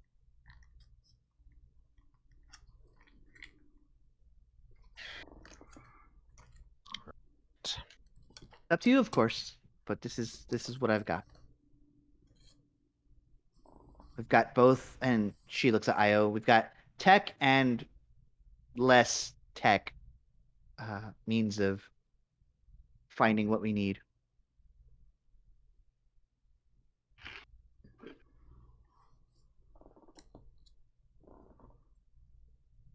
Put it up to a vote. I got nothing better to do. Me personally, I want to find it. I have reason to believe that this planet will lead to, if not itself, be where it is, lead us to where we can find it.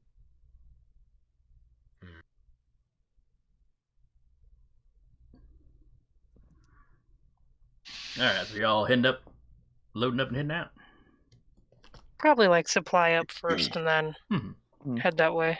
I feel like we've been out for like weeks.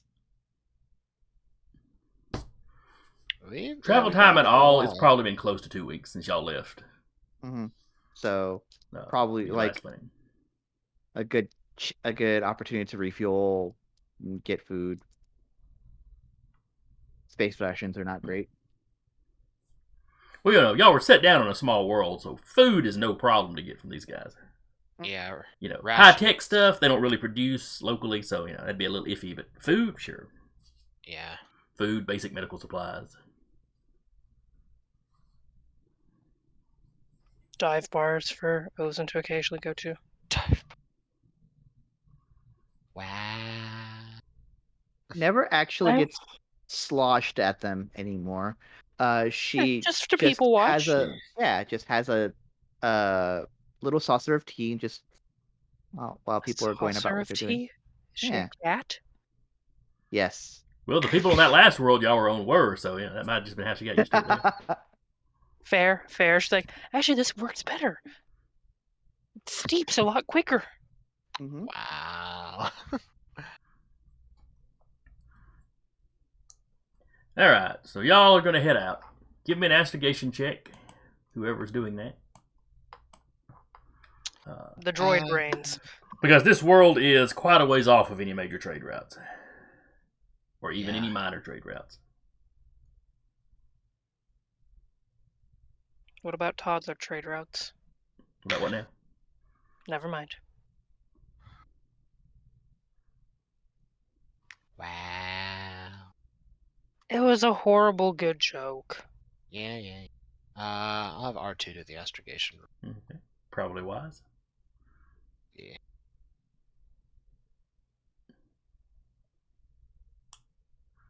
Okay. 18. Oh, and one more question. Are you going to follow trade routes as far as you can? No. All right. You're going cross country, so to speak. Yeah. Off road and let's go. As the try to- space crow flies.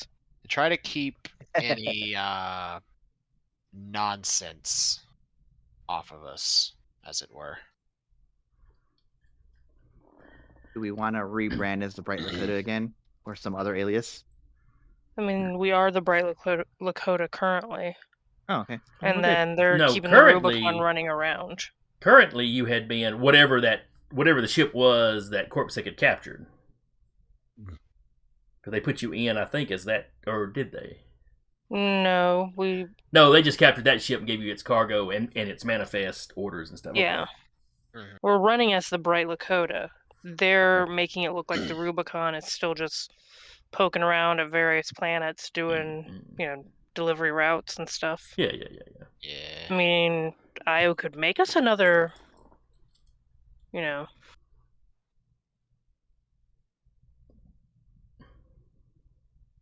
That's fine. I'm sure the Empire won't recognize you as, hey, they were on that world that had the riots. And a massive security breach of the base. And now they're they've poking got around out those here in the middle droids of we're nowhere. looking for. No. Odd. Don't mind me. Yeah, I was going to rename the ship again. All right, what do you What do I name it? need to roll? Oh, just give me a computer security. Actually, would this be one of the few times that her ship jack thing comes in? Where is it? Oh, it might. Let me look. I'm trying to find it. Mm-hmm. Like, I bought this toy. I'm going to play with it. Fair. Electric lock breaker. Hold out. I know I buzzer, put it in here somewhere. Mastercraft security kit. Shipjacking kit would make it 12D. Sure, go ahead and throw that in there. Okay. Io does one thing very, very, very well. Just that and brawling. Yes. Yes. Very much brawling. 36. Alright, so yes, you have no problem coming up with a believable transponder code or whatever it is they ships use to identify themselves out here. But that also means you got to give me a name. I forgot the name. R2. Attention, name to be determined. We need you to follow this path and land here. Attention, Starship Steve. Starship Steve. Yeah, she'll ask R2. R2, you got any name ideas? He suggests Farstrider. Sounds like a good one. I mean, Name's a Farstrider. I'll say personally, my lizard brain here is over here going Staska. No. But that's just. If we ever Feel go like back that to would play just as for be Genesis bad again, juju. I'll have to bring Staska back in. Just some old wizened lizard trainer, like pilot trainer. That eventually betrays us. Again. Yeah. Whoa. Staska never betrayed you. Well, no, he didn't. But in the new one, just to mess with us, he would Yeah. betray us. Somehow. I've debated in the next campaign having no NPCs betray you at all. Just to throw us off our game. Just because the longer it goes, the more you'd be expecting it to happen any minute. Why have all of these NPCs been nice to us? You know, especially if it's like a vampire game where it's just totally out of character. Where's the knife in the back? That you would absolutely do that. You know, I mean, you'd have to watch out for the bad guy NPCs, but you would know they were bad guys from jump. We would know not to trust like the sheriff or the scourge. Uh-huh. I don't know why y'all trusted the Scourge to begin with. That always struck me as weird. But anyway, He's charismatic. that's true. Now he was that. All right, Yeah, back it was. focus though. All right, so y'all are going. Y'all are cutting across spaceways, traveling through the space between trade routes. This cuts down on your chances of randomly running into the Empire. Woo. Though they are exploring out in spaces like this too, but you'd be Yeah. almost certain to run into them along the trade routes. Mm-hmm. That's the only way we would run into them out here. It's just like driving in the same like lane, like passing each other. Like Like that meme from Umbrella Academy with the two of them driving. yeah, Yeah. So the trip takes you a little longer than it would have via trade routes. But between R2's skill and the droid brain network, he's managed to plot a pretty efficient route. Yeah. Okay. But you eventually come out of hyperspace in the system.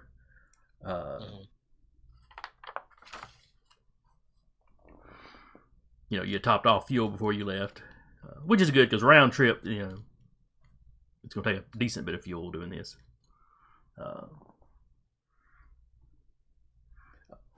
The star is a blue shade, like Ozin was talking about. You're picking up radio signals from at least one of the planets. Or I say radio communication,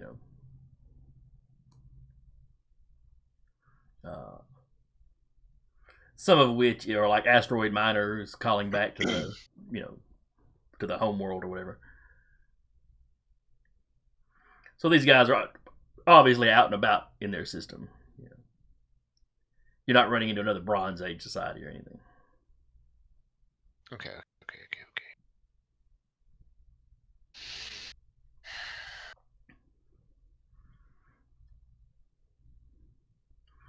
Now, do you approach the world, just openly fly up to it,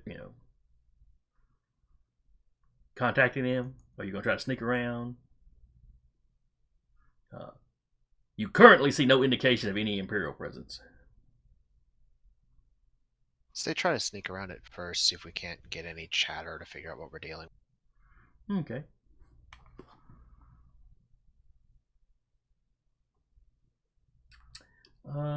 Give me a hide sneak roll. In a starship? How would that work? Well, considering that in this, hide and search are perception based, I'm going to say you're looking at, your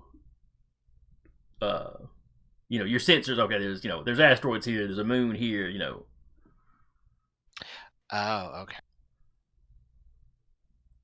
Gotcha.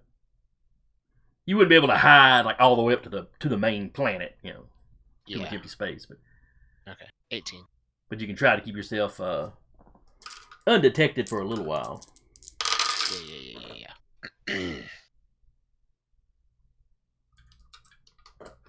All right, you beat them.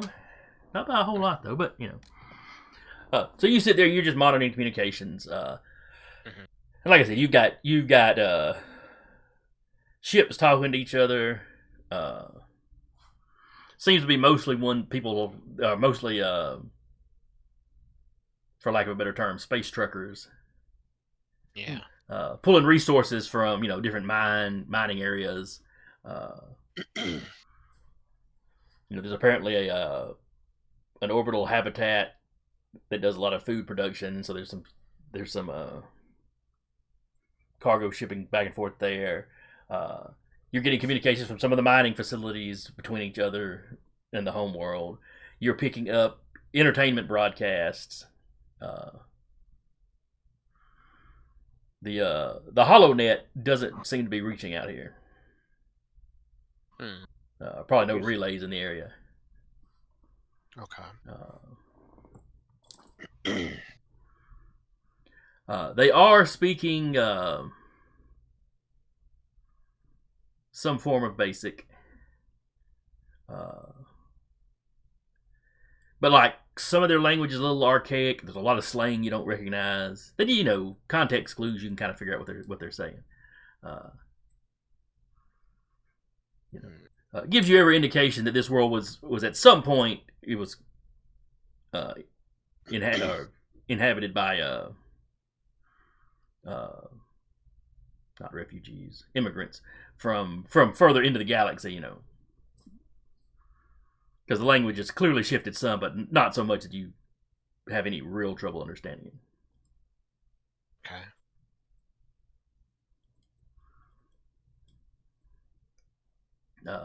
Picking up news broadcasts. There's apparently a couple of different governments on the planet. Notice the planet is not unified. Mm-hmm. And there's like trade disputes and this, that, and the other. It doesn't sound like there's much violence. Just escalating trade, disputes. Okay.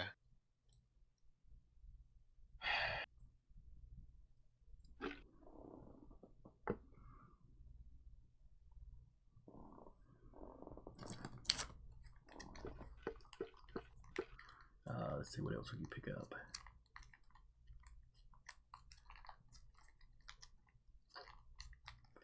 Give me a perception roll.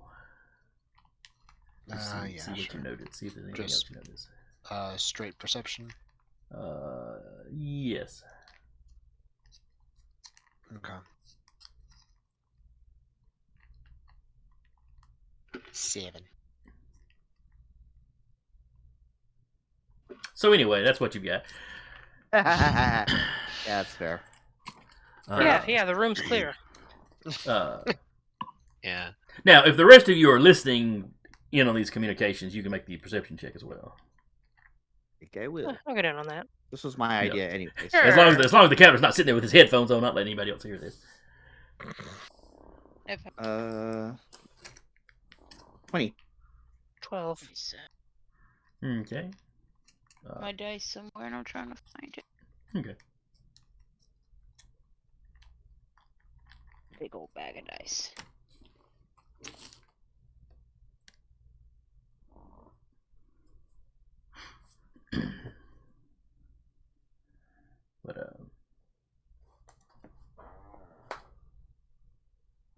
But yeah, Jeremy, you definitely, or Ozen definitely spots or notices something.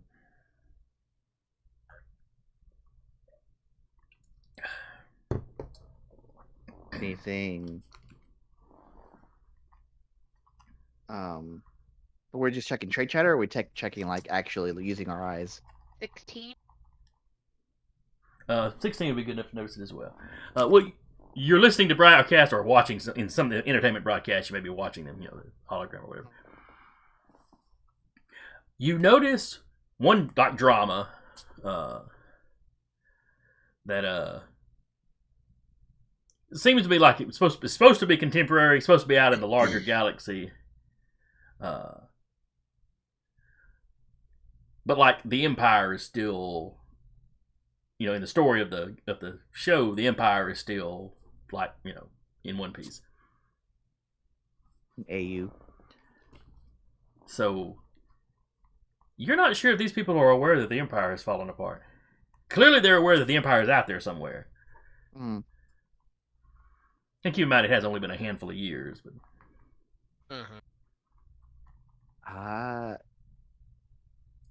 Don't go. and their depiction of the Empire is not like super accurate at all. Okay. It's like they They heard, the Republican Empire. Oh, okay. They heard from someone else. Like the Empire doesn't themselves have a stake in this planet. It's just they've heard like secondhand about the Yeah, Empire. Okay. When you see Imperial troops in the show, they're not in Stormtrooper armor or anything. Oh, no accounting for taste. I mean, Stormtroopers never accounted for taste, but she gestures vaguely to the Stormtrooper with the light bulb helmet instead of like the whole situation they normally have.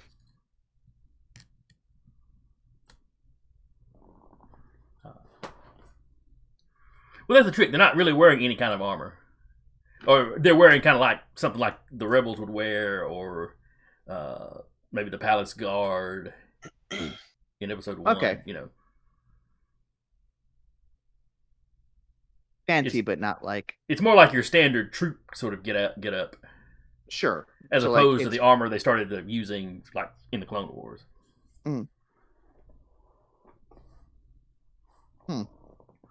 Interesting. One of them still has a light bulb helmet because I already said That's fine. That's fine. it.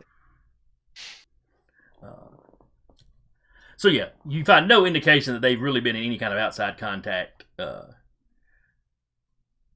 the larger galaxy.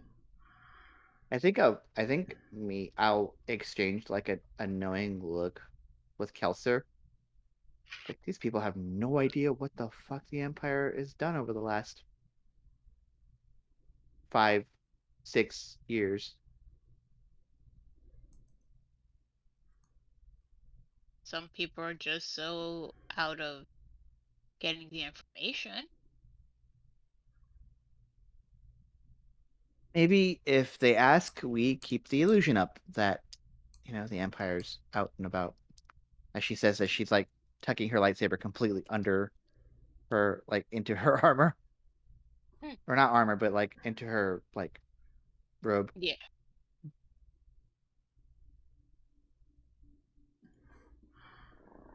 Okay. So that's what you pick up from broadcasts.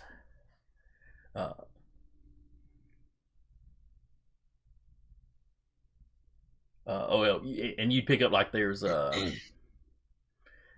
having at least two competing governments and possibly more smaller ones. Obviously there's going to be some military presence in the system, but it doesn't seem to be heavily militarized.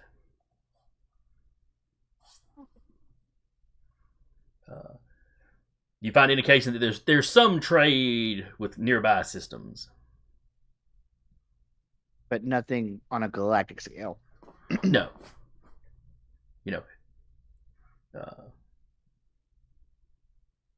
They're just kind of out here in the boonies of the galaxy. So everybody kind of knows their immediate neighbors, and that's about it.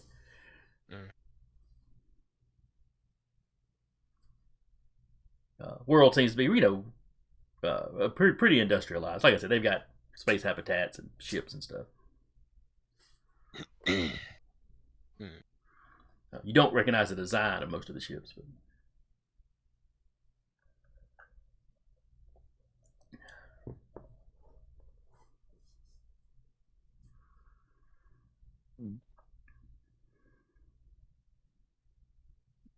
make a landing and start running around.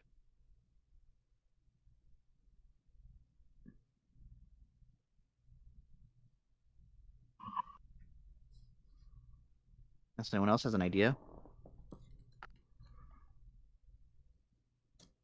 We're gonna have to land at some point if we want to look around for it on the planet. Yeah, that's true. Any well, yeah, there's probably starboards. Oh yeah. Reason for our visit before they ask us?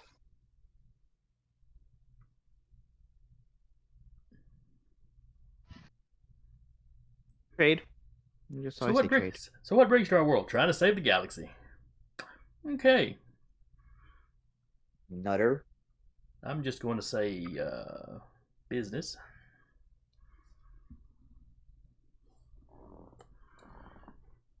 All right. So if y'all approach the planet, you do get radioed. They do ask, okay, you're from a system. What's your business?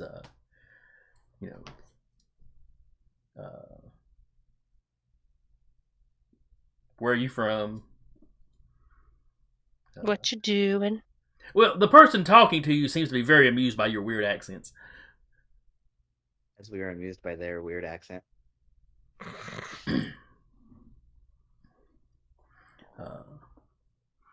But like I said, everybody is speaking basic, and so it's not. Okay.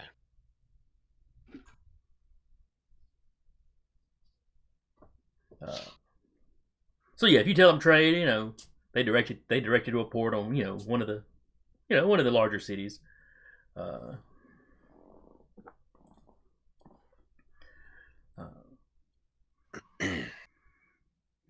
The continent you come down on, it looks like the coasts of the continent are pretty built up and urban. where much of the interior of the continent, you've got little spots here and there. Most of the interior has been left as like natural green space. A little bit on the thing.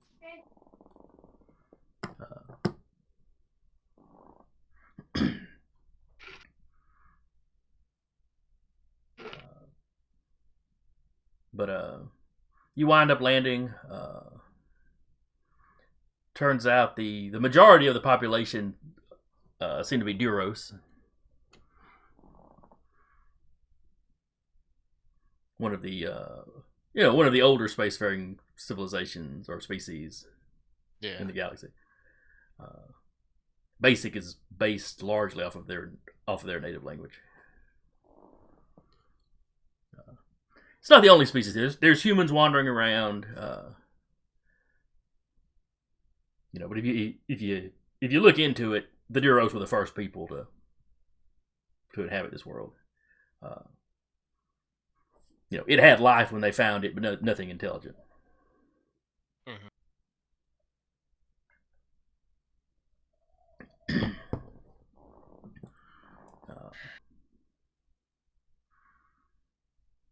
You land like there is everywhere. Somebody comes out to get the landing fees and whatnot. Yeah. They're perfectly pleasant about it, and the landing fees are not exorbitant or in standard credits. Now that I think about it, or would it be? It's an interesting question. Because they have almost no contact with the outside. So Republic. We did get or Republic Imperial credits from someone, I believe. One of the rebels. Yeah, but these people aren't even aware that there is a new Republic. They're barely aware there's an Empire. But it's not a big deal. They will accept goods, in trade, or give you time to sell some of your goods and then pay them with the local currency that you get.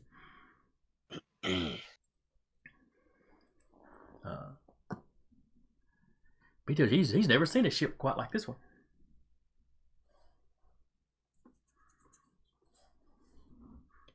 It's a bit modified. I believe modified if you ask the owner or the original owner. He's also impressed with the droids. There's not a whole lot of droids on the planet, apparently.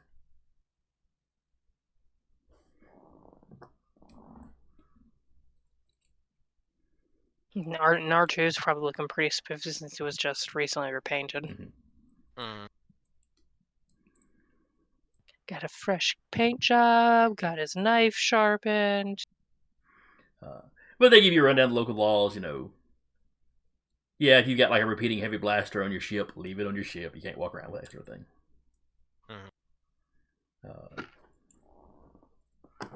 But the laws aren't anything particularly freakish. He inquires as to what it is you've got to trade, just at making small talk.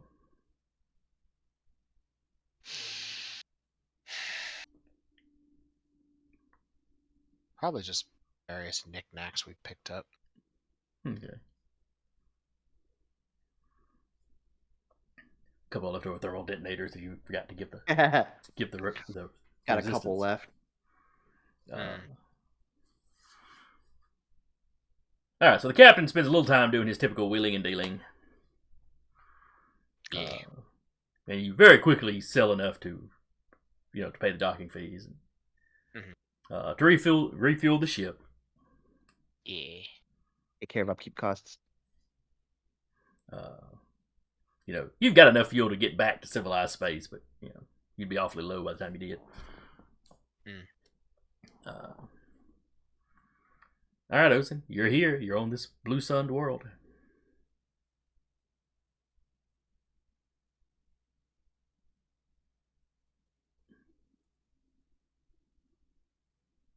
Gonna do what she always does. Go to the dive bar. Bars. Yep. One of these days, you're gonna land on a world that's under prohibition. I'll still go to the dive bar. It just No won't have any booze for you.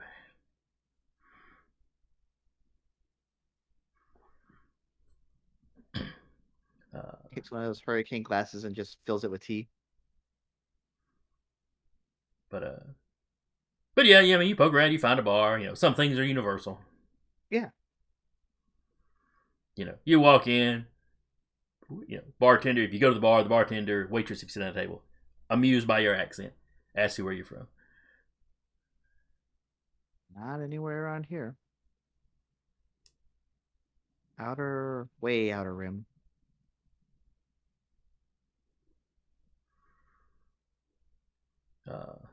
As far as she knows, as far as she knows, uh, they're out past the outer rim anyway.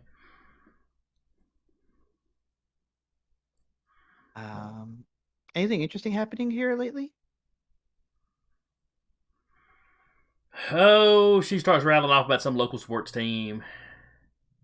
Hadn't won a championship in decades, and Finally got the big one. Yep. Finally broke, the something or other curse. You don't know if it's a local animal or a local person or.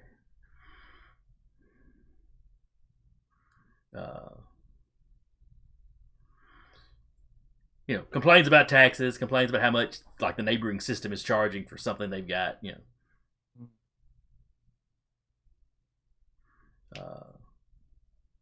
Hey, life goods that are integral to your life should not be taxed.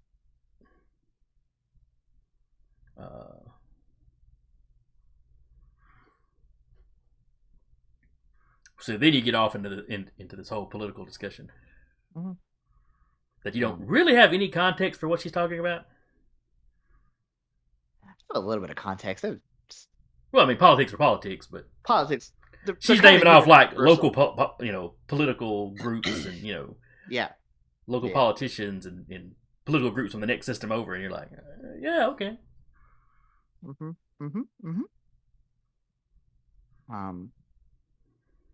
Nothing else besides that. Nothing weird.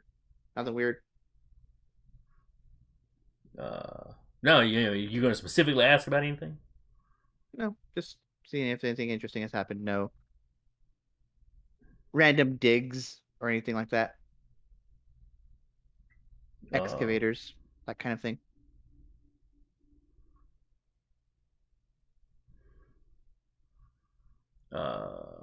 No, she hasn't heard anything about anything like that. But she doesn't really keep it with archaeology, Fair enough. Whoever lived here before us was long dead before we got here, so she didn't see it as all that important. Fair enough. I mean, if folks want to dig it up and look at it, yeah, it's neat. She's been to a museum. Oh. Where are the local museums? She rattles off where the one in town is, Like I said, y'all landed at one of the larger cities, so. Yep. She'll go. I might have to pay that a visit. Thank you very much. Oh, sure thing, honey. Culture is interesting. Or whose ever culture that is over there. But yeah, other than that, typical visit to a dive bar, Yep. I can rattle that off. I can do that standing on my head. It's fine. We've done that a few times, so you sit there, you drink whatever it is you drink for a little while. Maybe order some food. Get the fried pickles. No. They're delicious. Though apparently they're pickled animals on this world, huh? All right, so while Ozen is going out to get her drink on, get the pork nuggets. What are the rest of you doing?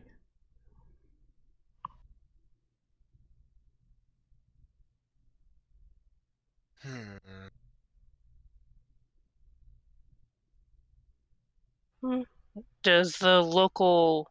You said SpaceNet doesn't get out this far, but does the local planet have some kind of like news system and just, Oh yeah. Y'all had picked up some news. Okay. Yeah, they've got like news channels or whatever. Yeah, she's definitely just gonna kind of get a lay of like, what are they going on about? Thinking the Imperial's still around and stuff like that. Any news of any kind of digs, if any Well, if the Imperials come out here, they wouldn't really announce if they're looking for something kind of secretive.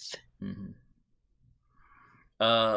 Maybe what's further in the area away from like the main cities.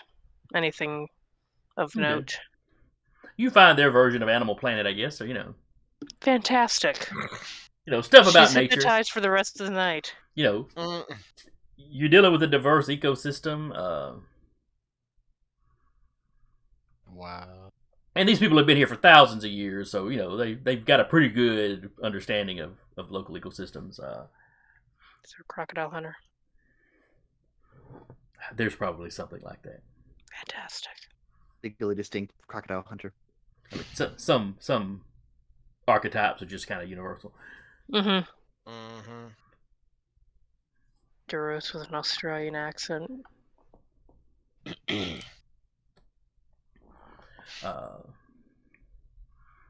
But poking around, you can find archaeological stuff. There was apparently a intelligent, primitive but intelligent species on the planet. Some 100,000 years or so before before the Duros discovered the place. Any pictographs or anything? There are some preserved cave paintings. Does it have the Three Stooges? They got advanced enough to to have like cities at some point. So there are some like clay tablets. They suspect they got as far as like paper, but none of that had survived this long.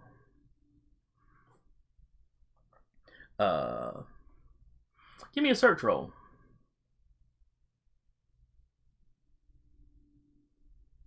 It's 8:30. I'm gonna trust in the Force. There's Oh, gonna be so- an I can inquisitor survive just 30 pulls- minutes without a force point. If I die, I die. If I die, it was my fault. There is no death. There is only the force. Oh wait, you're not force sensitive. Yeah, you just die. Exactly. Wait, does it double up the pips Not at the the end? modifier. Okay, then it would just take 2 from that, so 34.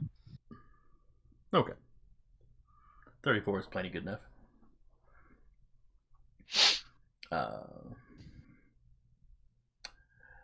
There is a figure. One of the mysteries is in some of these cave paintings there are depictions of what appear to be large insects. Ah. Large insects are not native to this planet. I mean, they've got bugs, but it's more your typical reptiles, mammals kind of things, or tend to be your big critters around here. Kilix. There is a depiction of not of the three, but you get a figure in black and a figure in white. You can't really tell genders by the way these people painted their caves. And the native species here was your basic humanoid shape. Bipedal. Yeah. Bipedal, 2 arms, manipulating digits. Yeah. Do the insects kind of look like Kilix at all? They absolutely could be. Mm-hmm. But like I said, Yeah. it's kind of 4 primitive arms cave and legs. painting, so and you have later depictions of them, but what they look like in those seem to vary geographically. Like they were remembered something or a mythological something by that point. It's switched over from like Alien Planet, Nat Geo to Ancient Aliens, and she's like, "Look, look, Kilix."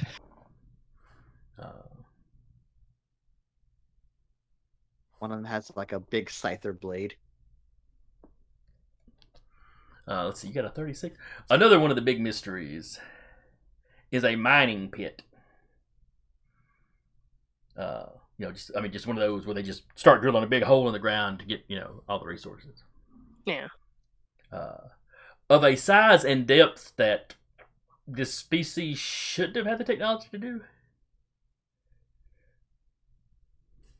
I'm not saying it was aliens, Not saying it was aliens. but it was aliens. Yeah. Yeah. To be fair, we look around at some of the stuff on this planet and go, Yeah.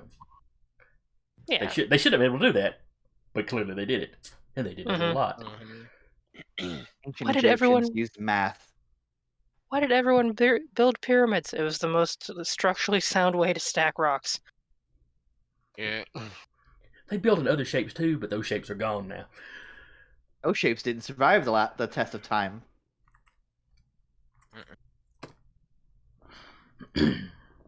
Yeah. I have a feeling she just like gets sucked into first like Animal Planet, and then it like switches to Ancient Aliens, and she's just watching that for a couple Once hours. it got a little bit later in the day. Yeah, it goes from like It's Animal the same Planet. History Channel. Yeah, there was a ghost hunting show for some reason. But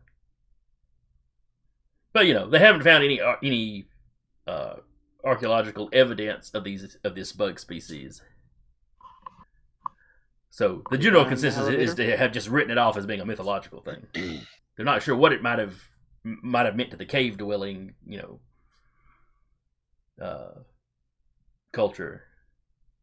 But clearly it survived through to the more civilized cultures where they were still popping up in their mythology or whatever. One of their painters ate the bad mushrooms. They did peyote. Mm-hmm. Space peyote. Space Odie. The dog from Garfield. As an astronaut, yes. No.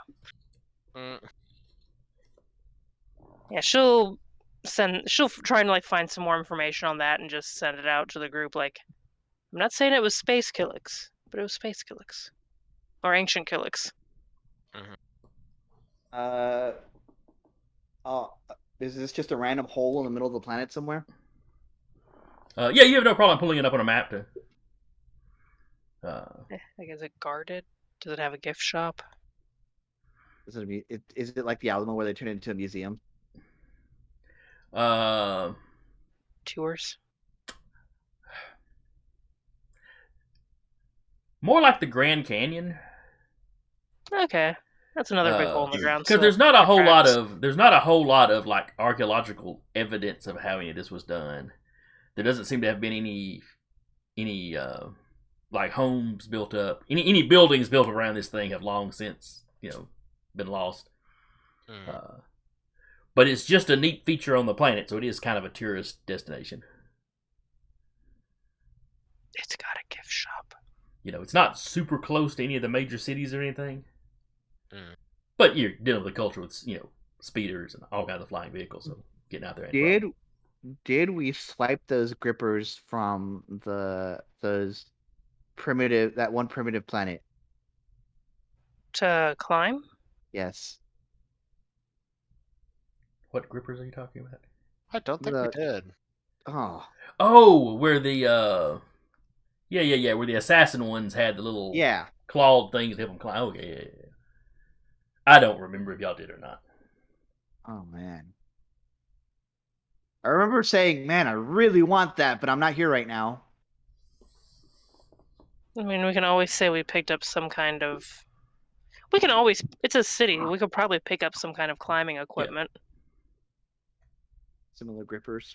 Yeah. You could probably fly out to the pit and find a store nearby. Because, like I said, there's a little bit of a kind of a tourist town built up around it.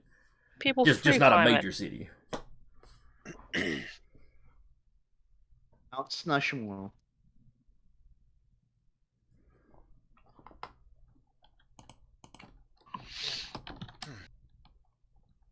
It's like El Capitan except space.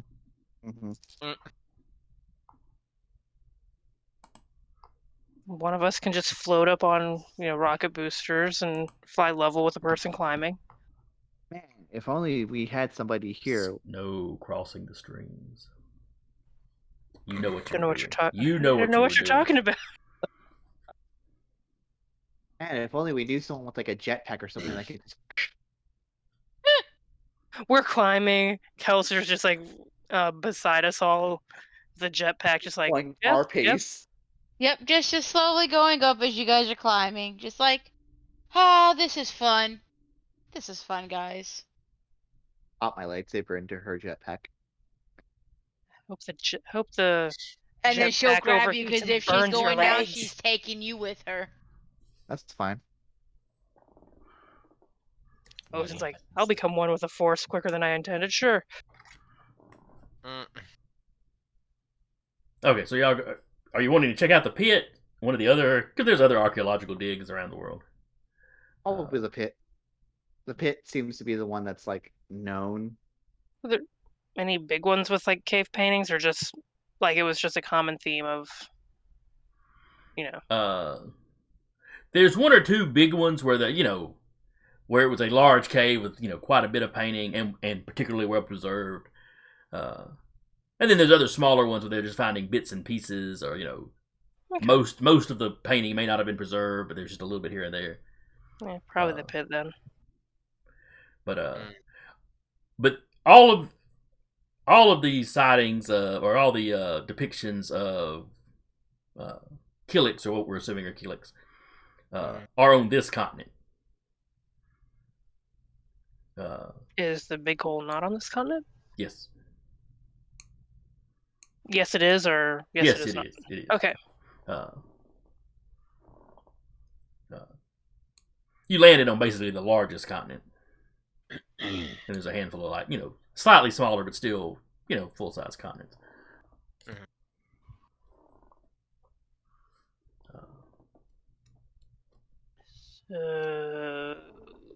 Rock climbing, Rock climbing. or like also rent a jetpack, or maybe like a. Ocean's already rock climbing. Rent the jetpack. God, I should have kept that one. In the slicer starter stuff, it had a droid repulsor lift that would just go up and down like so many stories. I had questioned you about getting rid of it, but okay. Yeah, no, it got her master kit, so. Yeah. Probably a good investment then. Yeah. All right, so y'all are heading out to the pit. Does it have an actual name versus the pit? It has like the black metal like font as the pit. Are you sure it says the pit? I can't read that. Is that looks amazing? like it says the shit. I'm not even making out any letters. Well, there's clearly the THE right there, and then that could be a basic S or a P because it's just all jarbled. It is technically referred to as the Miltan Mine. Miltan is apparently the name they have for the species that live here. Though, from your little bit of research, the locals around it tend to just call it the pit. That fits. Even to the point of using it in some of the advertising, because there is the advertising. pit this Sunday. Do not return. This hole is my hole. It was made for me. They have speeder races around the interior of the pit.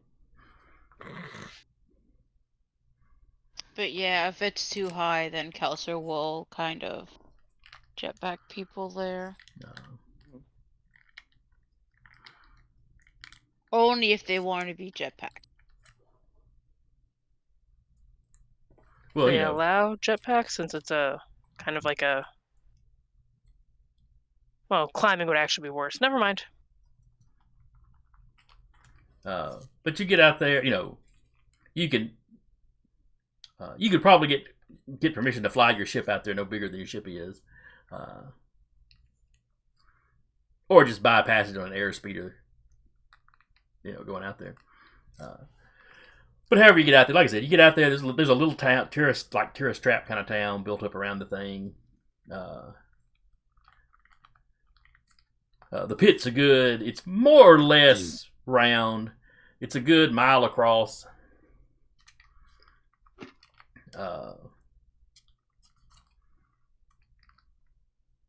Let's see, how deep would it be? The bottom of the pit is the lowest elevation that's above sea level on the planet. Ooh. Uh, Is she deep? Yep.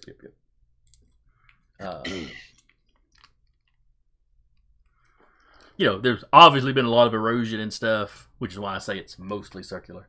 They're fairly certain it was a near perfect circle when it was originally excavated, however they excavated it.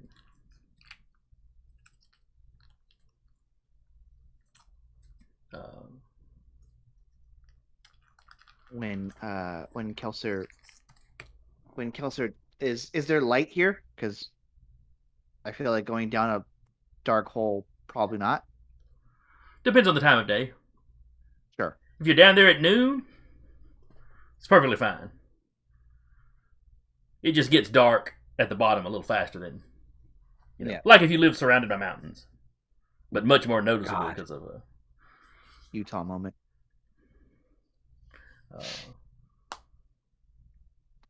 So you show up. The locals are trying to divest you of any money you have by trying to sell you overpriced knickknacks or food or lodgings. I visited the pit and all I got was this T-shirt. That sort of stuff. Tours will going buy down that the pit. when I was getting will buy that on the way souvenir back. pit shirt. They have a turbo lift installed, so people can get up and down quickly if they want to. Well, how much is the turbo? It's the equivalent of like $10 or $15. I mean, are you guys dead set on climbing? You can. There are designated areas for climbing.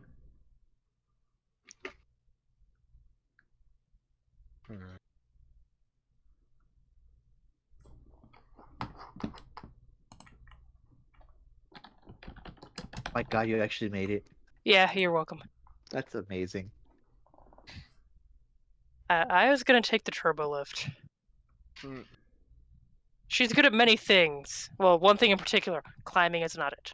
You've got to think of climbing as grappling the planet. Yeah, no. Climbing is not slicing the planet, so yeah, she's taking the turbo lift.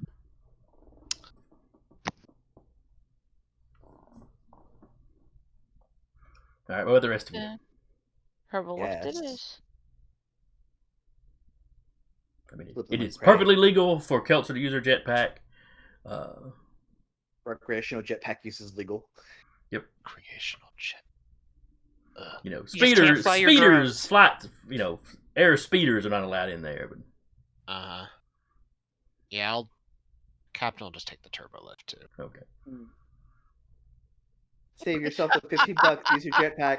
Like Dragon Con all over again. Do we want to wait for the elevator or take the 12 flights of stairs? 12 flights isn't that many. Until we realized. Until about flight 3. And then we died. Yeah. Coming soon to a con near you. But as you're going down, you've got a little tour guide type person that works the turbo lift. Because it's like a big oversized something, on a ship, it would be more of a cargo lift than anything. But like the equivalent of the boats at Niagara Falls. Yeah, it's designed to carry a lot of tourists. And there's a fair number of people here. As it's going down, she's rattling off information that you've already picked up on about how old they think it is, who discovered it, the various conspiracy theories on how the thing was made.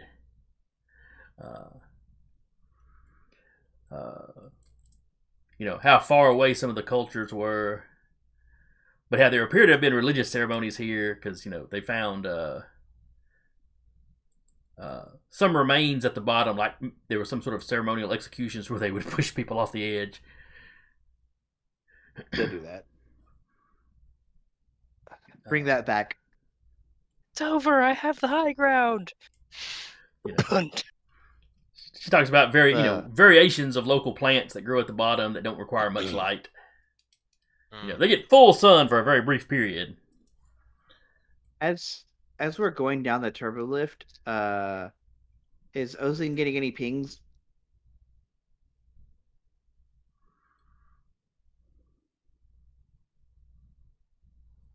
Not until you get to the bottom.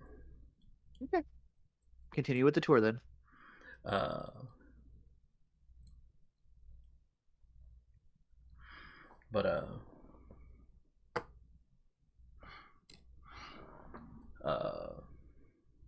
So yeah, they take you down there,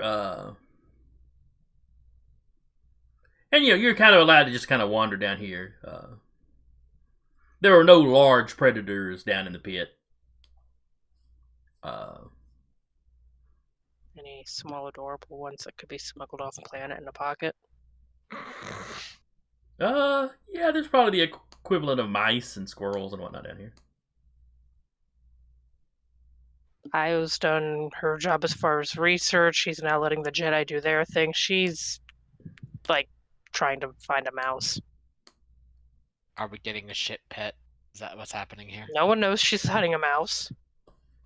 Oh, okay. Just over in the corner. Remnant Carry Shadow on, though. Session 29, Trouble with Triples. Oh no. Triplets. cross We'll call the them streams. triplets. We'll call them Now triplets. Now who's crossing the street? Yeah.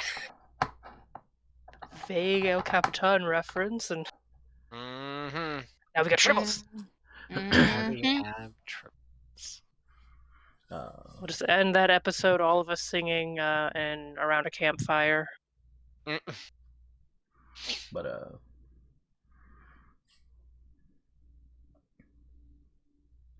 so yeah, you get to the bottom. They show you where the not human but sentient remains were found.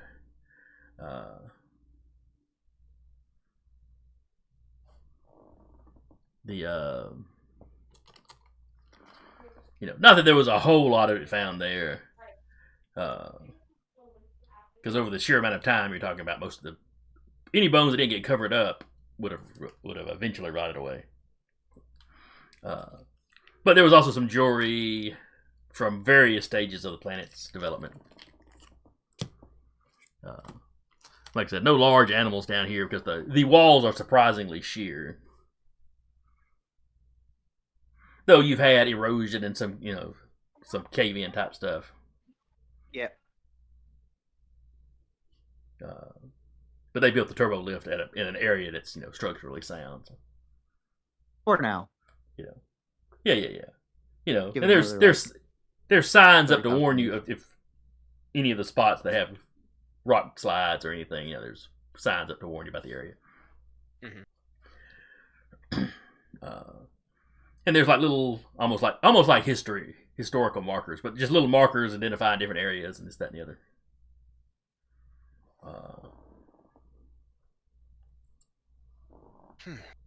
Alrighty. But Ozen, you get a little ping in the force when you're down there. Oh. Nothing alarming.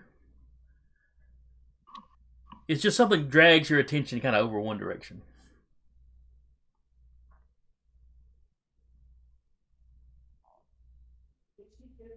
Interesting.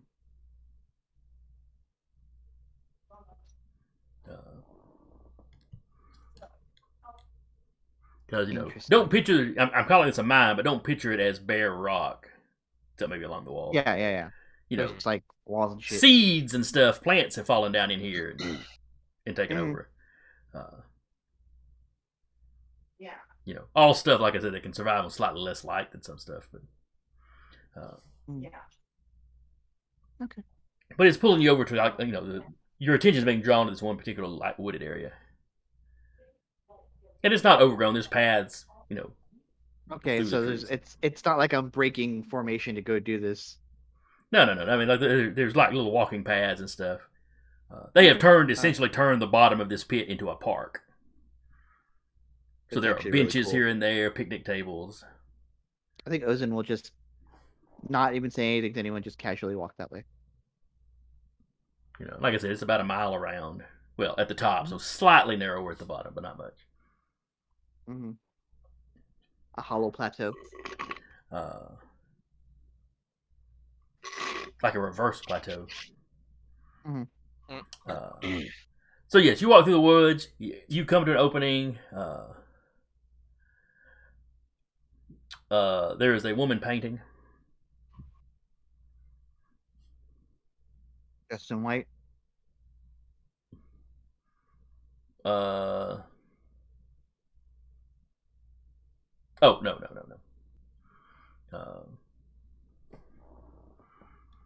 I hadn't given any thought to what.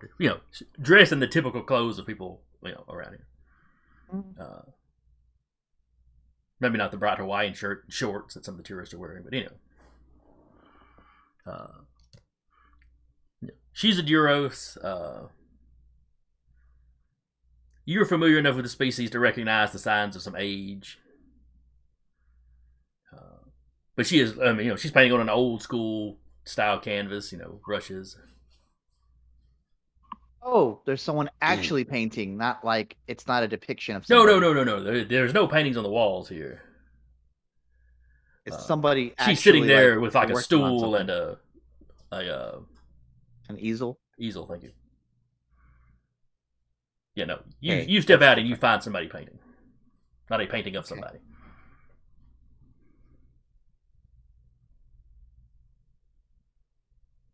Don't mind me. I won't be interrupting.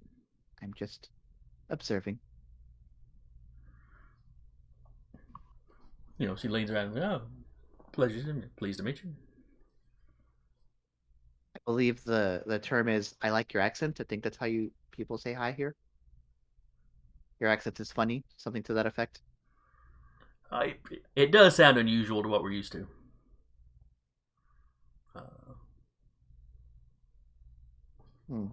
So what brings you here?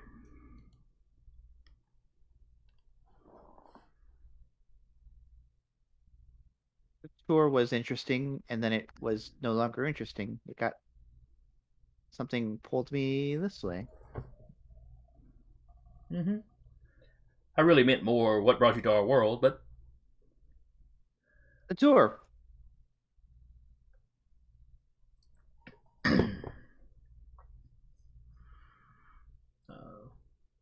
Something made me feel like this would be a good day to come paint. Interesting. Come, have a look. Give a look. She is painting you're expecting probably a wildlife, a still life or, but she isn't. She is painting a blue star in mist.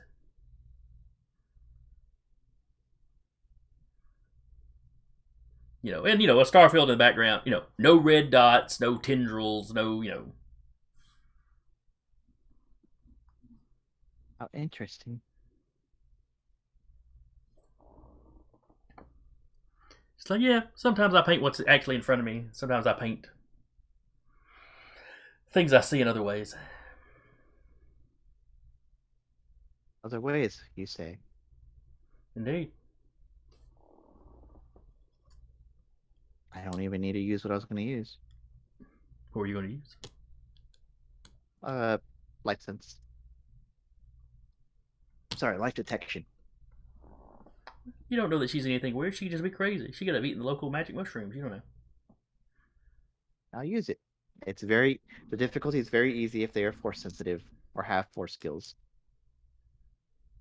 And I look at that. I made a very easy difficulty check. All the rest is like an 11. She is force sensitive. Mm-hmm. You almost get the impression that she's broadcasting. That she's kind of going, here I am. Over here. Intentionally kind of presenting Sure. herself in the force. You are overt in your showing of the force. It is refreshing. I haven't encountered that in a very long time.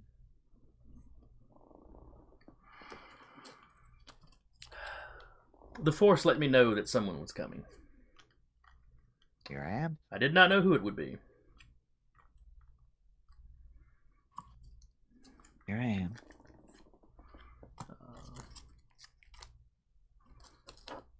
You painted something that I saw in a vision. Did people see this vision?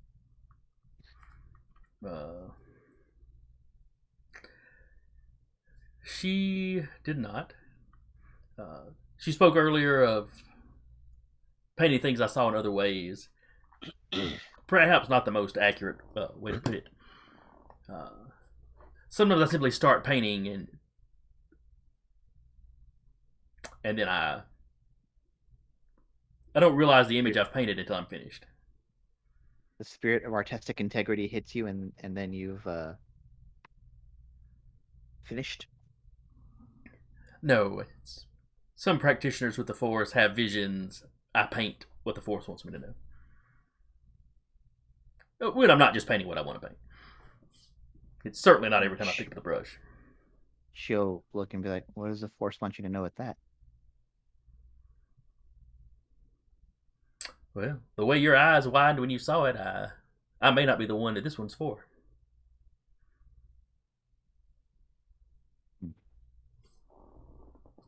That looks... I don't know if you've seen your planet from space, but that looks somewhat similar. Our planet's not surrounded by mists. That's very true.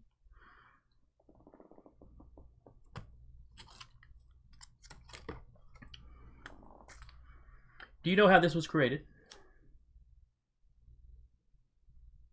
Ancient civilization dug its way in here.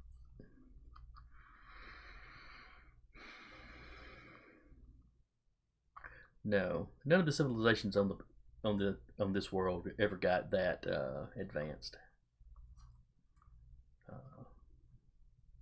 You have a painting on it? No, there is a small group of us that, for a very long time, have protected this planet from, or protected the people here from knowledge they don't need, which sounds terribly controlling. But the species that was here before us destroyed itself. You're trying to avoid that. They discovered the Force, and they went down a very dark path. Much war, weakened themselves, lowered their numbers to the point that natural plague and famine finished them off. See. Sorry.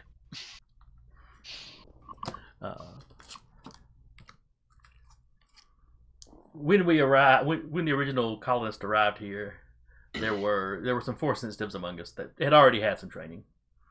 The ones that came here were not full Jedi by any means. But it was enough that when archaeology started, we recognized the danger, and have over the years removed anything problematic.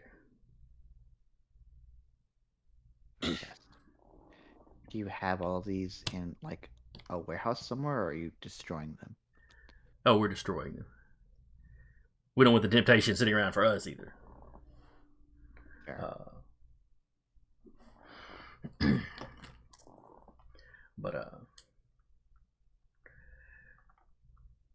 But we're aware that and she'll rattle off whatever the locals call those big insects in the mythology. We know they were brought here. They did this.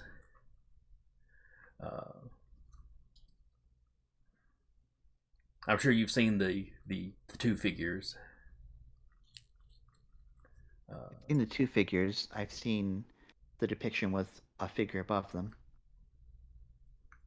I don't think we have that here on this world. But maybe he simply never came here. I'd probably stop that data pad. I'd show them. Mm-hmm. No, she definitely recognized the black and white figures, Mhm. but she's like, yeah, she's never seen anything that she would equate to the father figure. You know, the archaeologists of the world, you know, tend to think that perhaps these two beings supposed to be gods or spirits or something, but her little group is aware that they are actual beings. You know, just like the insects were actual beings. Yeah.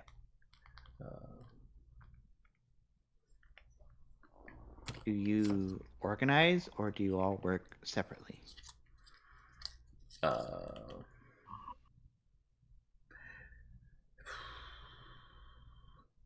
They don't live together, you know, or necessarily even close together. They stay in constant contact with each other.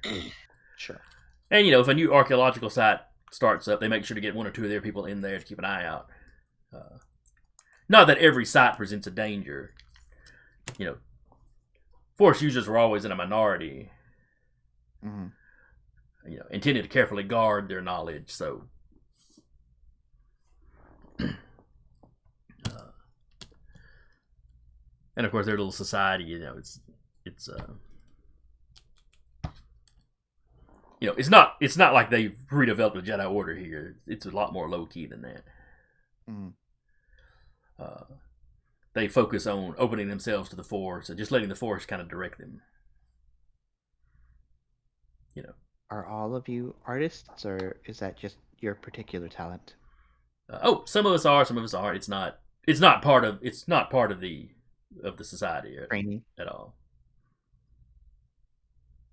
So, what do you do when you've received a painting that you know is for somebody else? It's pretty rare, but I try to make sure they get a. I make sure to put that picture in front of them. You know, if it's for one of my colleagues, I just call them up and, you know, show it to them. See the exact same thing that I saw in my vision. So I was attempting to meditate, attempting to perceive through the Force. Mm. Are you a trained Jedi? In a manner of speaking.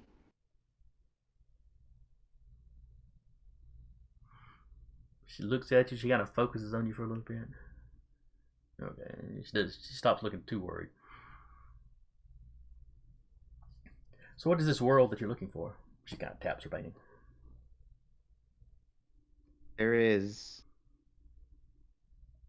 There are forces that seek to, much like you, find tempting artifacts that we, much like you, are seeking to destroy, so that it doesn't fall into really anybody's hands.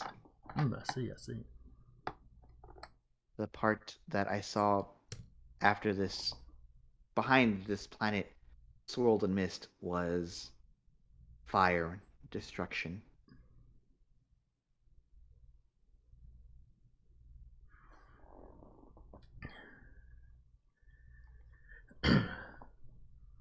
So the Force brought you here? It seems to be.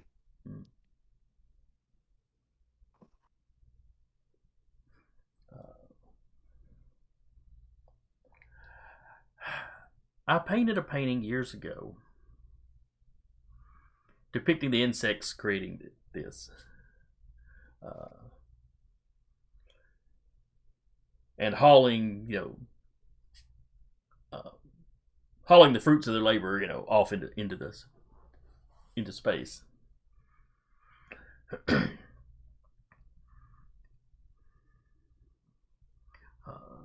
a series of paintings, and in the last one, they were constructing something massive.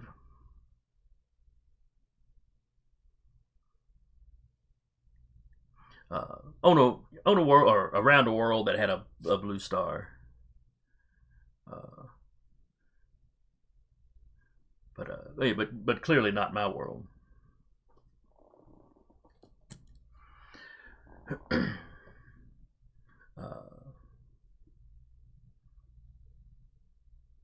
Give me a sense roll. Yep. And actually, she'll make one as well. Ooh, that was low. Low for me is a 9. All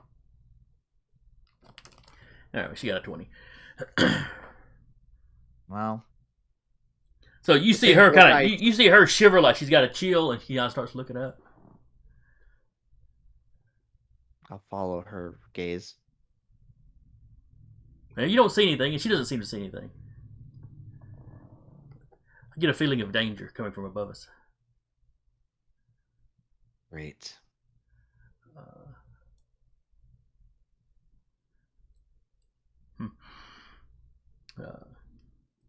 But if you're looking for this thing, this artifact, the materials that they were mining here are unusual. Perhaps if you arrive in the proper system, you might be able to detect the artifact by searching for the local materials. Mind if I grab a couple here? I don't think anybody's going to care if you grab a few rocks now. Go ahead. She tells you, I would get over to like the edge of the wall where, Sure, just. because you had dirt build up on the very, very bottom. Ozin will look at these people. I don't know how you all organize or do not. I would advise that if that danger is what I think it is, then when they show up, it is imperative that you all stay hidden. Stay to the shadows. Is the Sith? Are the Sith still around? Yes. Yeah. When this place was colonized, would have been around one of the Republic Sith Wars. Maybe the Great Hyperspace War. Maybe. I'd have to look at the timetable. But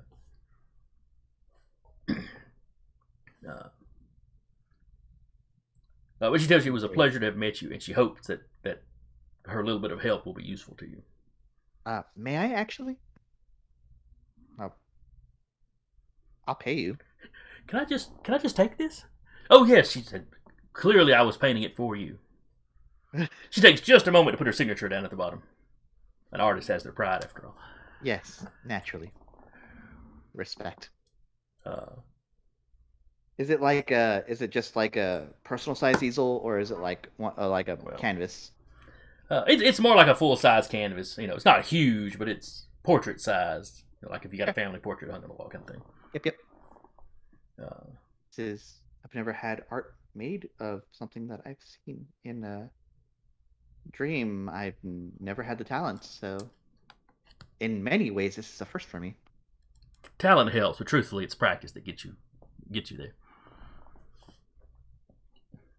Wise words. It is a pleasure to have met you as well. She gives you a nod and picks up another canvas, and this time she does start painting kind of what's in front of her. The rest of you have been wandering around down here, talking to some of the locals.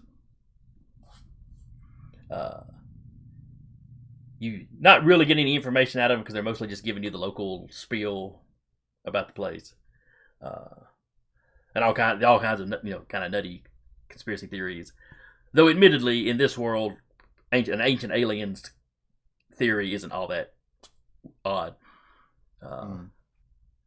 But you see Ozzy come wandering back out of the woods she'd walked into with a painting under her arm.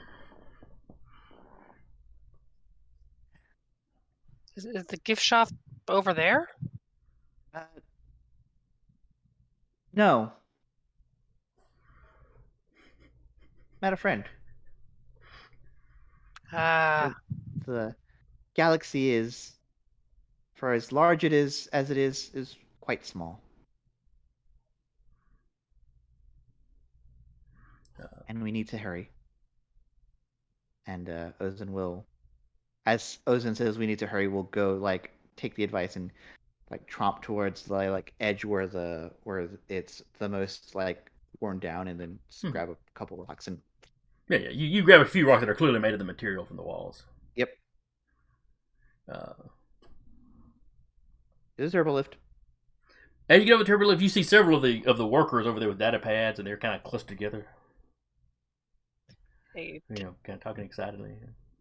did Io catch a mouse? Oh, that's right. I forgot you had a specific purpose for being here. Amazing. Covertly catch a mouse. There's not really, or would it be maybe? I mean, there's not really anything for any kind of animal handling stuff except beast riding. Well, this would be you trying to catch a wild one. You're not going to, sweet talk a wild animal into your hand. This is just going to be you catching one. Yeah. She is going to try to bribe it with like whatever space granola she has in her pocket. Mm-hmm.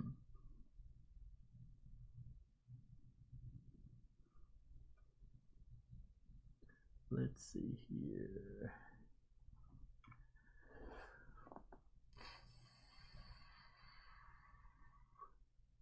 Probably do this and then. What is your do you have a melee skill or not melee? Melee's brawling is what I'd be looking for. That's hand to hand, isn't it? That's in strength. Oh, brawl that damn mouse! Just. So I was looking over in the decks, but yeah, just give me a brawling roll. 18. Ooh.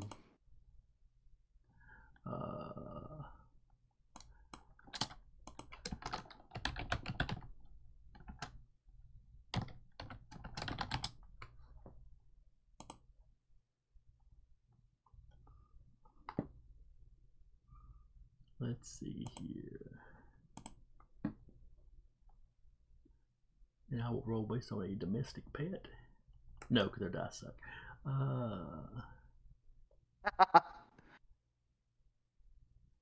We can use the dice of a bantha.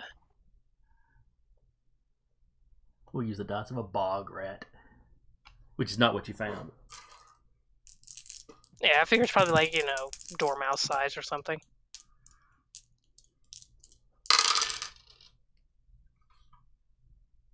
All right, what did you get on your roll? 18. Okay, yeah, you doubled this poor guy's. So yes, you managed to catch you some small little scurrying creature as it was trying to climb up a tree to get away from you.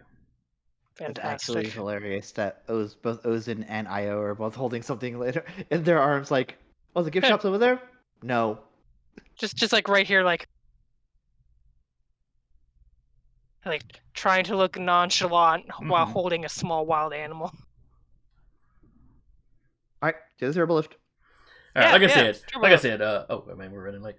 But yeah, like I said, you get over to the turbo lift. Several of the park workers basically are sitting around staring at a data pad. Some of them look concerned. Some of them look kind of excited. Kind of asking each other, what do you think it means?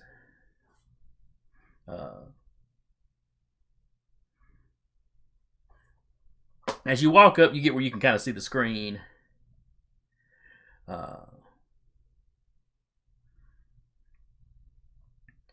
And it's the image is basically playing video from like one of their orbital stations. Mm-hmm. And you see the very distinctive shape of an Imperial Star Destroyer. Of course. It's time to go. Yes, it is time to go. So that's where we're at here. Woo! This was a little more research and mystery oriented session. But after the running and gunning of last session, you needed a breather. 2 or 3. Never mind never mind the running and gunning of next week. We need to update the ship before next week, Eric. Yeah. But anyway, I hope you had fun. I enjoyed it. It was fun. And anybody that's come by and watched, if you're looking for more games throughout the week, Jeremy, what do we got for them? We've got False Collar Knights tomorrow with JT. We've got A Knight's Ransom on Thursday with Pink Rambo. And then on Monday we have Wild Beyond the Wild Witchlight. Beyond the Sorry. Witchlight. Yep. Blinked for a second. Wild Beyond the Witchlight with Heath, Captain Zack. And then come back and see us on Tuesday, the only non-5e game. Remnant Shadow, Star Wars actual play. And we will see y'all then. Bye. Bye.